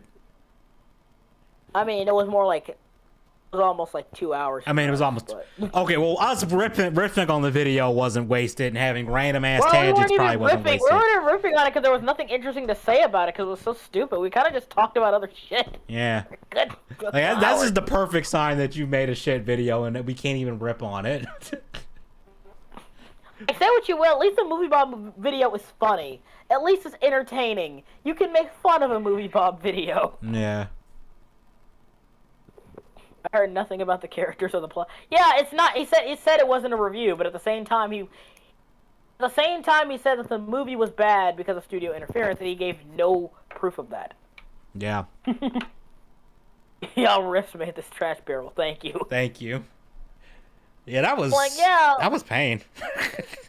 You can't, like, I'm still stuck on this. You can't say this movie is bad because of studio interference and give no fucking proof of it. Yeah, Can't do that. Yeah, that's what's wild. That was weird. It's like, okay, you can say that, but you need to. How do you have like an interview where like the director said that, or were there like reshoots that were mandated or something? I mean, even then, reshoots being mandated don't 100% prove that was studio interference. 'Cause, I mean, you know, like a test audience could look at it and be like, this wasn't good. And then he makes the argument of like, oh, they were given an IP they didn't care about or something like that. Okay, then what's your argument then? That they were given a chance to do a movie and didn't take advantage of being creative with it? Or is it that the studio was too aggressive in how they... Because, like, as far as I could tell, the studio wasn't, like, super... The studio didn't have any faith in it, sure. But at the same time, it didn't seem like they were, like, super, like, strict on what they could and couldn't do. From what I can tell. Yeah, to me, it just seemed like the studio just was like, all right, do whatever. Game room power, it's not even that. It's literally him saying the movie I think what he's saying is that the movie being bad is irrelevant. Because if it is bad, then it's the studio's fault. So it's irrelevant, whether it's good or bad. So does that mean if the movie was good, it wasn't the studio's fault? Where do we draw the line? Yeah. I don't know what his argument really is. He keeps saying that, oh, it's the studio's fault. Okay, yeah, fine. But even like I said, if you watch Cool World, for example, so many things in Cool World don't make any sense. So many things in Cool World feel so haphazard and all over the place that it doesn't really gel together. But that's because at the end of the day, the script was changed so much from the original concept. That's why it didn't work. So, like, I can explain that, oh, this character who didn't seem like she was a villain early on, it makes sense that she's a villain. She's an antagonist at the end of the movie because at the end of the day, she was meant to be the villain of the original film in the original script. It makes sense. It kind of makes sense. You can tell there was another script there. From what I can tell, no one's saying that, oh, the Madam Web had potential, but because this, that, and the third, studio did this, studio told him not to do this, not to do this, that it couldn't actually be good. So as far as I can tell, from everything that I've seen and heard, there's nothing saying that Madam Web could have been good, but the studio fucked it over. And then he said, oh, well, it didn't. It was doomed from the start because at the end of the day, it was given an IP that's not popular. And I'm like, okay, but again, we have, Guardians of the Galaxy. Went from a somewhat obscure 70s comic series to a household name. That's not an excuse.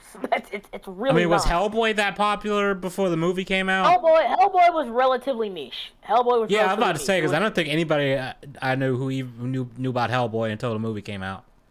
And then Blade, of course, wasn't all that popular either. He wasn't all that popular from a Marvel character. He wasn't mainstream like Spider-Man or the Hulk. He was relatively obscure. I guarantee you, people who first watched those movies didn't think, oh, he was a Marvel character first. I had no idea. Probably thought that for years. So, sorry, it sounds like he's really trying to defend the film being bad without calling it bad, and it's so weird. Yeah, it's like, dude, just say it's bad, or just say you didn't like it. Or just say, oh, I'm not going to review it because I don't think it's worth the time. That would also be acceptable. Yeah. But no. This shouldn't make me upset, but it makes me angry. I don't know why it makes me angry why he did that, though. It's just mind-numbingly stupid. Like, you really would have just better off not making a video. I think it's because it kind of comes off not as scummy, but kind of like a weasel trying to weasel his way through it. Like he has to talk about it because it's a popular movie and algorithm fodder, basically. Yeah, but at the same time, he didn't want to call it bad or whatever because I stand by this. He probably knows somebody who knows this director. He probably has ties to the director somehow. I don't know because he's very open about him being a director as well. Yeah. So. Also, Ghost Rider got a duology. Yeah, but those movies weren't great. First one was I kind of liked the first one. The second one was like, just what the hell. Like literally. Okay, some of the Nicolas Cage stuff was funny. Yeah. I mean, Nicolas Cage being let out of the cage is always entertaining. Yeah, that's always entertaining. But like the actual Ghost Rider stuff, especially with the effects at the time, it looked pretty damn good. I ain't gonna lie. The bike in the first one was fucking sick. No, I'm sorry, like, the actual Ghost Rider where you actually get to see him, he's pretty fucking cool, I'm not gonna lie. Yeah. Also, I love that scene where he like fucking rides down the fucking skyscraper. That is. I'm sorry, that's awesome. Yeah, no, that was cool. Also, I really hate how they wasted Sam Elliott in the movie. Yeah, they did. They did. I'm like, oh shit, he's like a cowboy Ghost Rider. Oh shit. Okay, my last ride.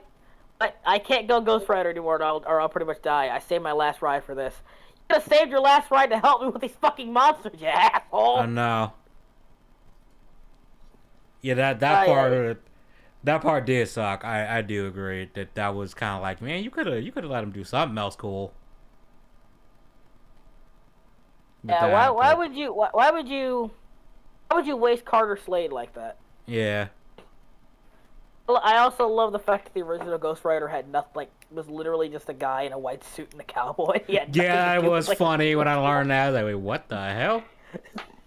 And then eventually they kind of retcon. It's like, oh, he was like the Ghost Rider before Johnny Blaze.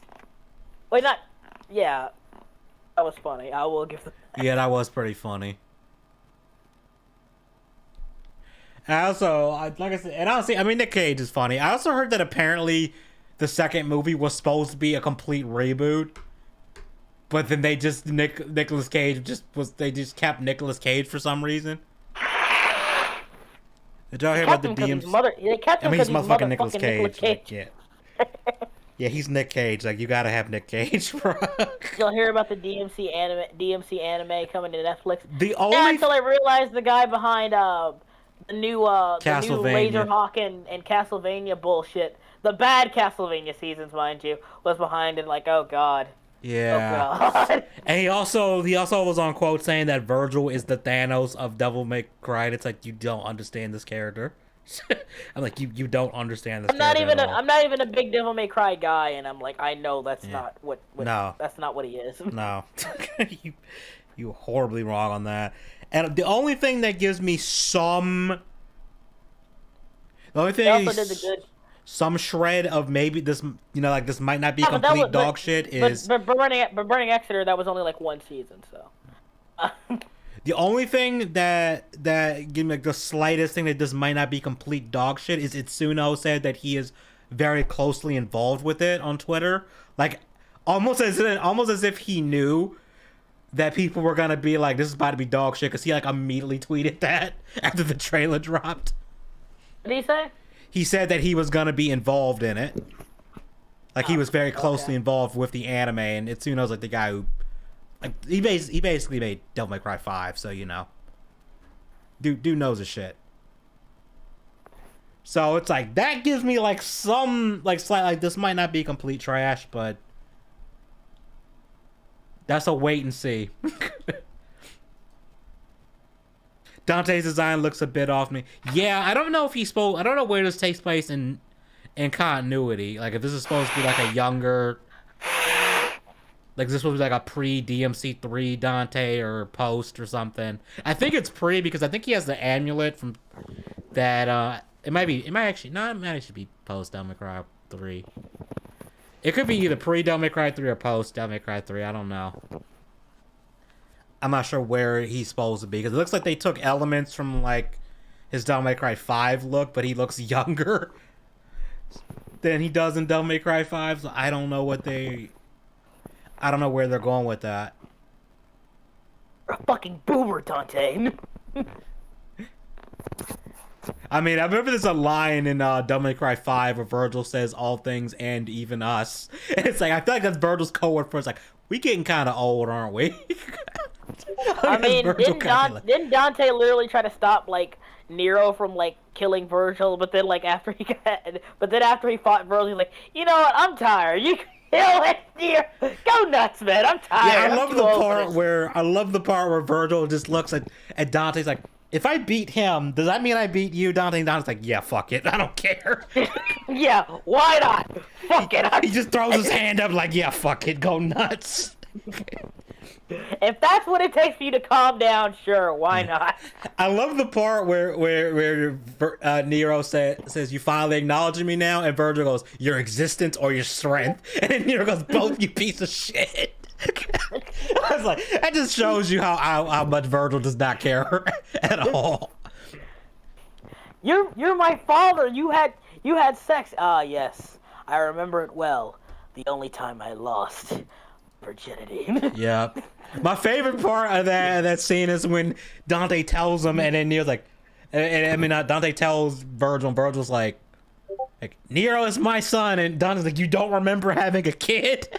And Virgil just smirks and goes, that was a long time ago. And it's like, what did he mean by that? Does he know? Does he remember now? How do you forget something like that? And I love how Dante roasts him during the fight. He's like, you cut off your own son's arm for this?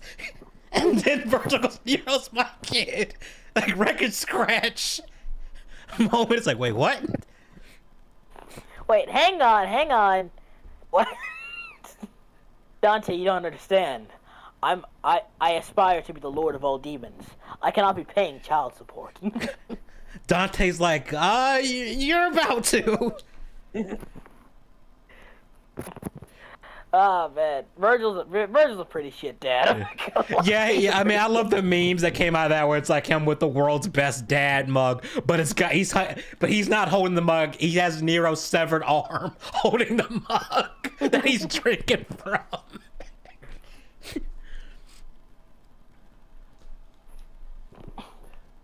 At least Dante's a decent uncle. Give him that. Yeah, Dante probably the best uncle you could get in that series. Thoughts on the Netflix app? I ain't touching that. I ain't touching that. You mean the Asatar, the last shitbender? Yeah, it looks. That's a good one, Asatar. Asatar, the last shitbender. Yeah, that's a good one. And then, especially if I saw that shit with Soka. I was like, nah. Imagine if they say Dante had a kid in the show. I'm so surprised he doesn't have one. But the EdgeWorlds brother. Yeah, that is kind of funny.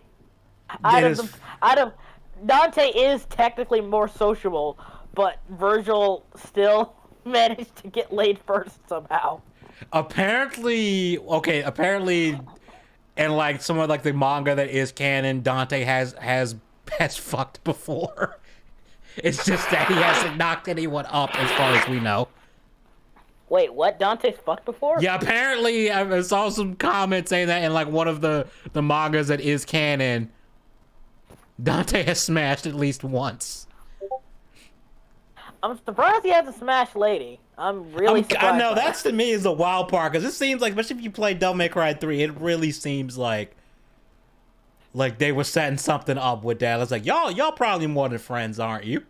After this. I mean, I think the creator said that there's nothing there. I'm not sure. I don't know.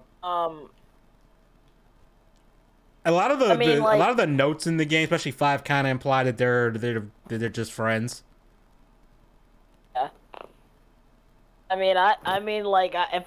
It'd be funny if Virgil said, "Hurry up, Dante. It's our Dante. It's our duty to keep the Sparta bloodline alive." Virgil, you didn't know you had a son till 5 minutes ago. Chill out. Chill the fuck out.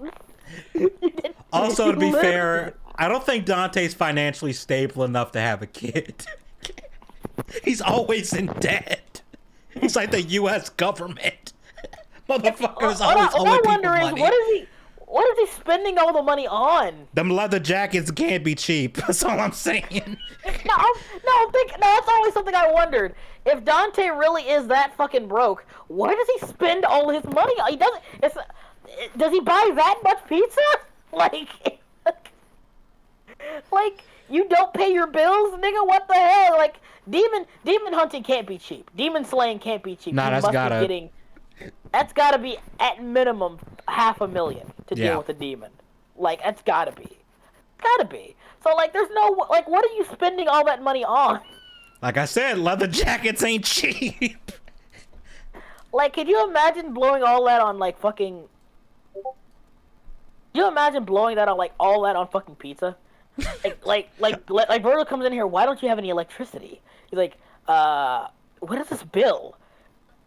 You spent $600,000 on pizza? You know, I could dead ass see that happening where like Virgil just comes by Dante's shop and it's like, why aren't the lights working? Why isn't the water running? And then starts looking at the books and it's like, Dante, you have $60,000 in credit card debt to pizza shops and leather jacket makers or something. Yeah, and It's like, and then lady's just like Virgil, I've tried to get through to him, it doesn't work. lady's been pining after Dante, and he's either dense or doesn't care. That's what's funny, because if you look at 3, he's the one kind of flirting with her in the beginning. Like, she straight up fires a bazooka at him, and she doesn't even know that he's not human yet. She just finds him that annoying that she just immediately fired a rocket launcher at him. Didn't know he was half demon yet. No, I would really fuck me up. Like, Dante would be a fucking simp. Like, Dante, how dare you on these human harlots? You simp! I will end you, Dante. I will not have you desecrate the Sparta bloodline. Come here. I'm trying to. And I love how. Let me find it. I love how everyone's like trying to figure out. I was like, okay, how bad was Nero's mom that Virgil of all people had to smash? So the prevailing theory is oh god damn it, Firefox, get with the program. The prevailing theory is that oh wait, I have the blocker on. Let me turn that off again. The prevailing theory is that, let me cut a little bit ahead. So this canonically takes place before Devil May Cry 3. Meaning Virgil was in, Fortuna, which is where Nero lives and stuff. And where's the part? There's a particular part in here. Did I go too far ahead? Oh, is it not in this cutscene? Okay, it's not in this cutscene. Okay, I gotta go find the other one. Hang on. Let me see. Here you go. There's a part where, like, he, let me see. He fights all these demons, and then I'm just skipping to the part in particular. This is pretty awesome. Okay, right about here, So right about here, this lady, there's a lady that's gonna show up in like 2 seconds. There she go. Her right here, and I think that's her. Oh, no, here. She turns and looks, and everybody thinks that's Nero's mom. That girl who spun around and looked at Virgil. That's the fan theory. Everybody thinks that's the mom. Because she's the only one that noticed him. I mean, that makes sense, yeah. To be fair. We don't get to see her face, but I mean... Because, like, the way she stops and turns and looks, I think is kind of what people think is going on there. I mean, is there any other leads? Yeah, there's no other leads. We don't freaking know. That's the best we got. I mean, she's kind of shaped like... she's kind of shaped like Kyrian, and, like, Kyrian's kind of bad, so... Yeah. Oh, no. I just had nope, not finishing that thought. I know what you're thinking, Edgy. Come on, say it. I know what you're thinking. What if that's Kyrie's mom? Oh, no. Nero, you can't do that. No. No. I've noticed that most of shonen anime as well, where the main character has all these women pining for him, and the main character...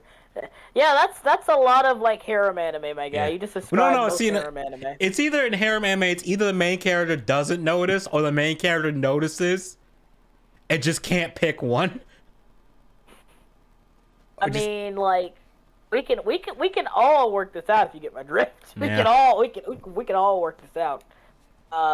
That's kind of one thing. Even though I haven't finished, play Chronicles 2. It's one thing I find funny is that there's a part where the main character says to all the girls that he loves them all, and then in the third game, it turns out he knocked up all of them.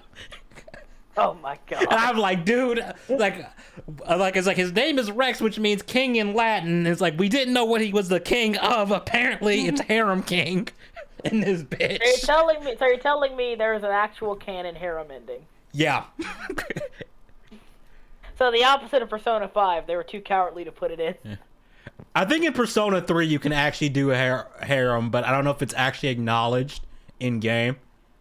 I think Wayward told me in Persona 3 and 4 you could do a harem, but there's like no acknowledgement of it. Yeah, 5 it's like you can, but there's consequences.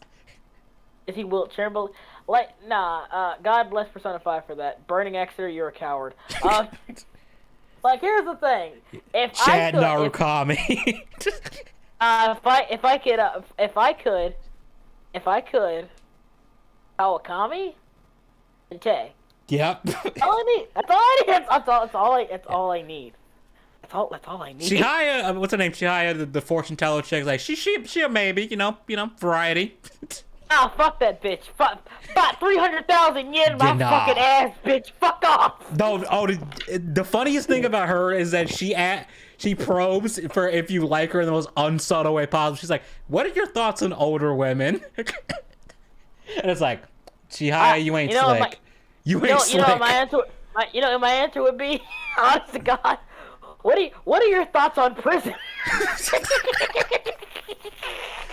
That would have been a funny comeback, but the only thing you could either say hell. I think you could say hell yeah or why do you ask. If you say why do you ask, she just kind of goes, oh, no reason.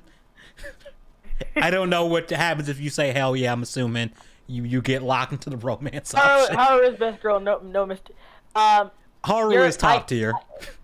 I will say this: I respect your opinion immensely. Yeah. I respect your opinion. Haru is top tier. That is an appropriate answer to have. Yeah, that is definitely strong opinion. There's a character in Callous Master. I don't want to say has a harem, but he does knock up two different women. Like what? Like to be fair, it's by complete accident. The girl he's with disappears, and he thinks she's dead, but he ends up sleeping. Like, he looks for her for like months, almost a year, right? And like, in that time, he's like really lonely and desperate, and sad, so he could find somebody else. That other person was basically giving him quote unquote comfort. I mean, in that case, yeah, that's not really a harem. Then that's just kind of like just. I'm not saying that. I'm situation. saying like. And by the time like his girlfriend actually comes back to the fold, the other girl is pregnant, and she hides it from him, and he doesn't find out till years later when she's holding a child, and they're like 3 years old. He's like, who's the father? He's like, she's 3. You're like, oh, okay, okay. Like all I need is goth mommy and depressed teacher mommy. That's all I need. That's all I need. It's all I need. Or she's a sadist side too, and we're like, Haru got some murderous tendencies. Like I love this one video where a guy said, like, let's play the video. There's a palate cleanser from this shit. I remember there was this one meme I saw where it was spoilers for Persona 5, where Akechi was texting Haru, and he was like, "Hey, I'm sorry. I just wanted to know, did you hate me or not?" He's like, "Oh my God, yes, I do." Thanks for asking. What your Persona 5 waifu says about you. This video's hilarious. You want to be worshipped by your partner, and you probably dated Rise in Persona 4. You've gotten into approximately 276 Reddit arguments over which hairstyle is better for her. Ribbon is best. You had a crush on a teacher at some point in your life. Your favorite part of Persona 5 is getting massages, because you've never been touched by a woman once in your real life. You probably look like this guy. When you were a kid, you used to play chess with your cute neighbor. And every now and then, you wonder... Also, fun fact, Hifumi was actually supposed to be a Phantom Thief at one point. And there was some content where Akechi was gonna have a palace too. Yeah, like she would seem like she'd fit in. Yeah, it's like I can see her being like the strategist of the group, even though they kind of tried to make Makoto that. Even though I don't, for Makoto, it kind of was like, eh. But Hifumi, it made it make a lot more sense. Makoto's fine. Makoto's my third option. All right. Yeah, I like Makoto. I'm just saying, in terms of her being the strategist of the group, it didn't fit. He could have been implemented in the story better. Is all. Yeah. That's all it is. How she's doing after she moved away all those years ago. Move on, buddy. She doesn't remember you. You wish you had a gamer girlfriend in real life. And in all honesty, you just want a female version of yourself to date. You unironically want to be unemployed and live in your mom's basement your entire life. You laughed when Mishima got denied by Futaba, but you're in denial that you are in fact— She did him so dirty. I actually felt bad for Mishima. I'm like, oh damn. God. I was like, damn, dude, I want to get you a drink right now for that. That was cold. I like Futaba, you did not have to do that. You did not have to kill him like that. I think Mishima yourself. We already talked about this, but like Futaba, she's sister zoned. Really, not only that, but like Futaba, I really like. There's some.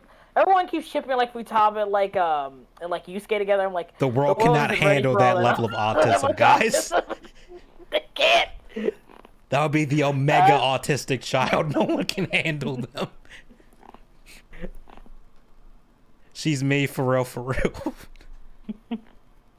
Futaba. Tomoko from Watabe is leaps and bounds better than Futaba. I've only seen clips of Tomoko from Watabe, and it's like the show where it's like, if you were a cringy person like in middle school and high school, this show hurts you on an emotional level because it's like you were Tomoko, basically, and you hate it. But you're in but denial you love it that at the you same are, in time. fact, Mishima yourself. You never, ever, ever miss a chance to say that she should have been a confidant. You want honestly, that could have worked, Shiho. Being a confidant, I think that could have been interesting. The only reason that couldn't happen is because I think like almost every female confidant is like a romantic option, and it would be weird. And considering what she went through, yeah, that'd be really weird. Yeah. I wouldn't even say weird, just very inappropriate. Very inappropriate. Yeah, thematically, I think that would have been a bad move if they let you do that. Also, they don't need more confidants. I could barely fucking do all the confidant quests before like the fucking point of no return. Yeah, I didn't even do the one for the politician guy because I was just like, oh, I gotta work at this particular place, and like, screw that. Also, I really hate how like I found out that Hifumi or the Chihaya, yeah, she can make it. Sorry, she can actually make you skip confidant requirements, so like you don't have to go on like numerous dates with them. Like, why didn't you tell me this earlier? Yeah, I didn't know that either. So much fucking time. Oh my God. Ever miss a chance to say that she should have been a confidant. You want a rich girlfriend to take care of you so you don't have to work. You like cute shit, but you're also secretly a sadist, and you're probably on the run for murder. I think that's accurate for Haru. They're probably random, but anime you like back then, but hasn't aged well. Mine is Death Note. I actually still like. She watched Death Note recently. I liked it. I'd love a girl with a nice rack who takes me to Disneyland. That's fine. Haru, she may or may not take you out and not on a date. Just saying. So she may or may not take you out, and I'm not just talking about to dinner.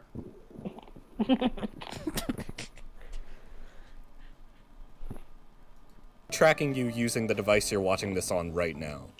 You wish you had the good fortune to meet a girl like Chihaya in your real life. And I'm no fortune teller, but I can already see that in your future, you won't. Sorry. You definitely like being stepped all over in a relationship. Yeah, that's accurate from Makoto. And are probably into being choked. Kanashiro's Palace is your favorite, and Beep Boop is your favorite line in the entire That actually was funny, just because how mad she got when you say it. Game. When the first trailer came out for Royal, you wanted Kasumi to be a femc so badly just so you could date this. She actually was supposed to be at one point. This man. In your head, you hear the same 4 words every day. Big titty goth GF. Big titty goth GF. Big titty goth GF. Big titty goth. Now for Makoto, I said you're probably into being choked, but for Sai, you definitely— Is he wrong? When it came to take to Kemi, is he wrong? Are. You like getting yelled at, have wrote You don't gotta multiple say it out research papers on loud. I mean, yeah, he said the quiet part aloud. big titty goth. Now for Makoto, I said you're probably into being choked, but for Sai, you definitely are. You like getting yelled at, have wrote multiple research papers on why Sai should be romanceable, and would probably commit a crime on purpose just to get to talk to her. You want... So why side roommates will sigh like I'm not going to prison because of you. Which Metal Claw? Which one are you talking about? Talking about like sigh, like some people think sigh should be romanceable. Sigh's response is, I don't want to go to prison. That'll probably get me banned if I say What is them out Metal loud. Slim out? Sai probably... is definitely into that girl. What are you talking about, Metal Claw? I'm pretty sure he's talking about Takemi. I ain't gotta go back. This is the funny one. Yeah, this one's funny. Throw you in jail and do things to you that'll probably get me banned if I say them out loud. Sai probably should throw you in jail, actually. Make that a definitely throw you in jail. You want... This is gonna sound cringe, but what route did you pick? For some, I was saying I picked Anne by accident. I accidentally triggered the romance option and couldn't back out of it, and I didn't have a save that was around there, so I was like, okay, screw it, I'm just sticking with Anne. And you know what? It wasn't a bad decision. Gaming with power. If you want to know my answer, it was Big Titty Golf GF. I mean, sorry, it was Big Titty Golf GF. I mean, it was big. Big Titty Golf GF. Beite Takemi for the win. I'm sorry, but I remember I was talking to like you and Wayward when I was doing these romantic side questions. Like, you guys are like, make sure you pick the right one. You're telling me not to pick Tay? Are you out of your mind? I didn't tell you not to pick Tay. I didn't even say that. You didn't say that. I'm saying, like you said, like you gotta make sure you pick the right. You can only romance one. I was like, wait a minute. Are you telling me I have to be careful? Like all of a sudden, like you're doing all this. And you're telling me I have to think about it? Really? Yep. A psychotic partner who will threaten to kill you one moment and then make out with you the next. It sounds like girls on Tumblr. I really would appreciate a big titty golf GF. That'd be great. Who wouldn't? This just sounds like every girl on Tumblr. You want a psychotic partner who will threaten to kill you one moment and then make out with you the next. You have daddy issues and also think Akechi did nothing wrong. Does that not sound like Tumblr? Like Tumblr girls? That's Eddie, you're wrong. That's not Tumblr girls. What are you talking about? That's just women in general. What the hell are you talking about? That's women. That's the joke. Women. And Twilight fans. That's women. Also women. I have never seen a male Twilight fan. Are you out of your mind? Me neither. Oya is your waifu, and I don't even remember. I barely remember Oya in that game. Like I was like, why am I hanging out with you again?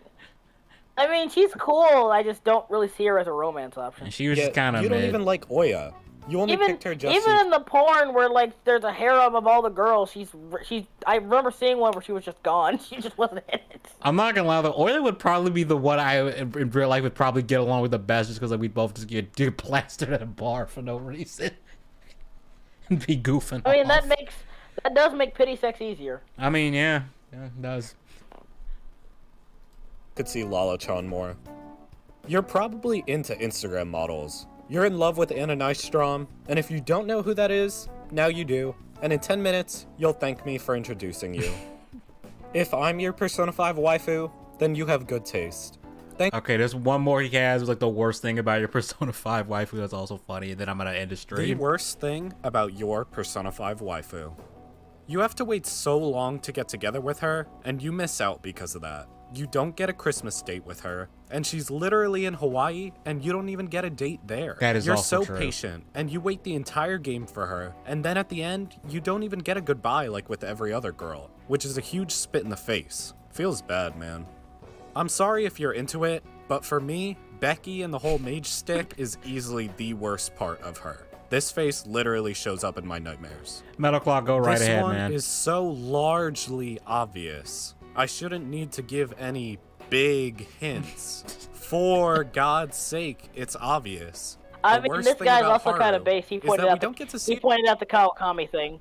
Yeah, the Like, Becky Kawakami's shit is hotter. kind of. Kawakami is I mean, the cleavage is appreciated, Yeah. but like Kawakami is somehow hotter as a depressed teacher. What does that Weird. say about us as a society? We went from the depressed teacher to the depressed teacher aesthetic. Depressed teacher for, I guess that means we're like into real chicks. I don't know. I mean, I guess. As we rank anime waifu. Yeah. Your 2 best outfits for most of the game. And one of them you see literally only Yeah, her New once. Year's outfit is good. Blasphemy. I like the flowers. The and worst stuff. thing about Chihaya is that her OnlyFans cost 100,000 yen. Actually, no. The worst Hold on. What is 100,000 yen U.S. currency? Hold up. Japanese yen to dollars. What is that? Oh, that's 100,000. Not. Oh, fuck. I put a period, not a comma. Damn it. That's $665.70. That's a graphics card. That's a graphics card, bro. That's rent for 2 months. Yeah, that's people's rent. Hold on.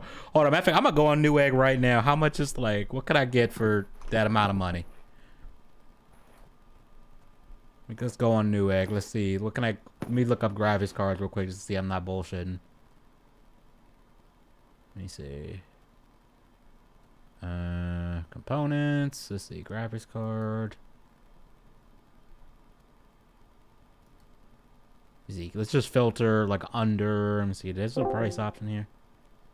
Oh shit, we lost them. But I'm still here. Oh, I just heard a beep, so I thought. Okay. Let's see. What can we?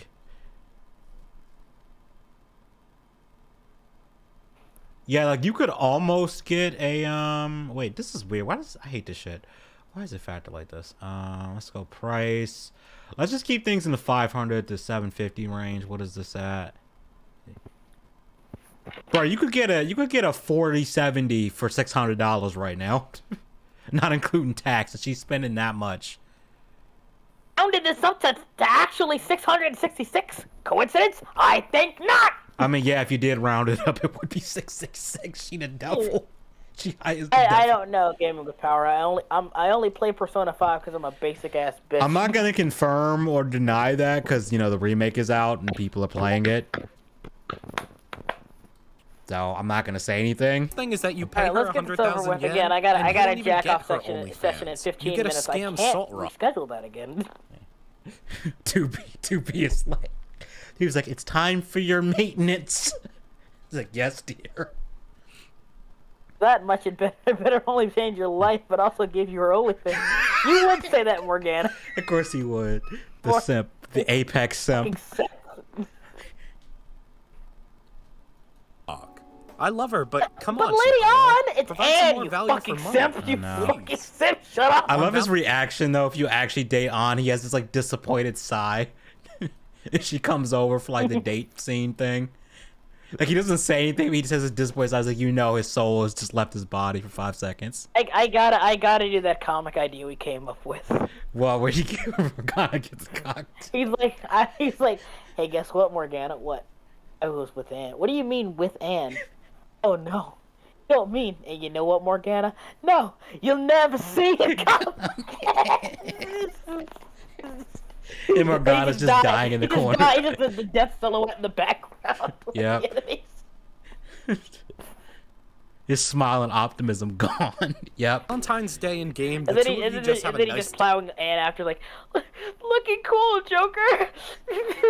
Like I said, Morgana's just in the corner sobbing. You see her in the bed rock. And Sojiro it just goes, "Ooh boy." Sojiro comes in, just hears the bed noise, just goes, "Ooh boy," and closes the door and leaves. date at LeBlanc. Nothing wrong with that, right? Wrong. All of you horn dogs are still mad that in the Valentine's Day OVA, you guys go for a swim together, and that it doesn't happen in-game. And if you weren't mad about this before, damn. now that Yeah. you know about it, you probably are mad. Yeah, I am mad about The worst that thing now. about Makoto is that one rank where she's all like, "Joker, please, can you be my fake boyfriend? Actually, psych, you're too stupid looking. Get out of my face, idiot."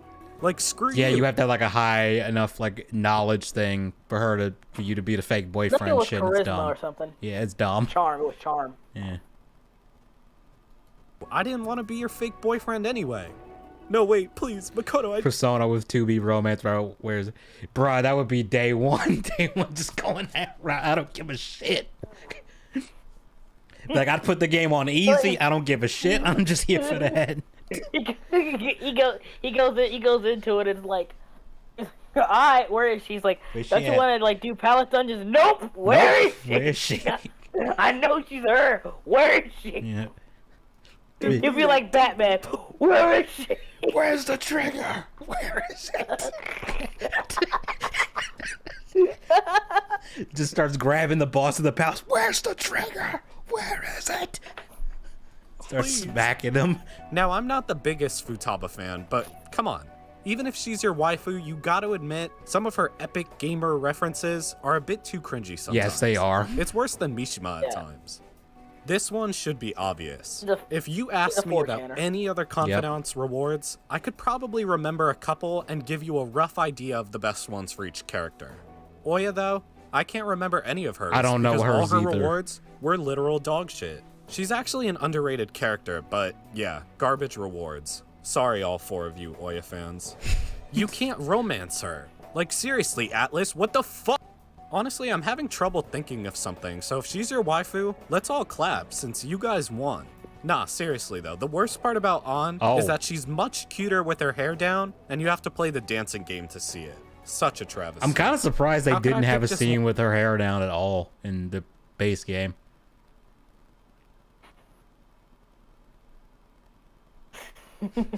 Edgy, when he completes a 2B romance, right? You'll never see it come. You're damn right. You're damn right.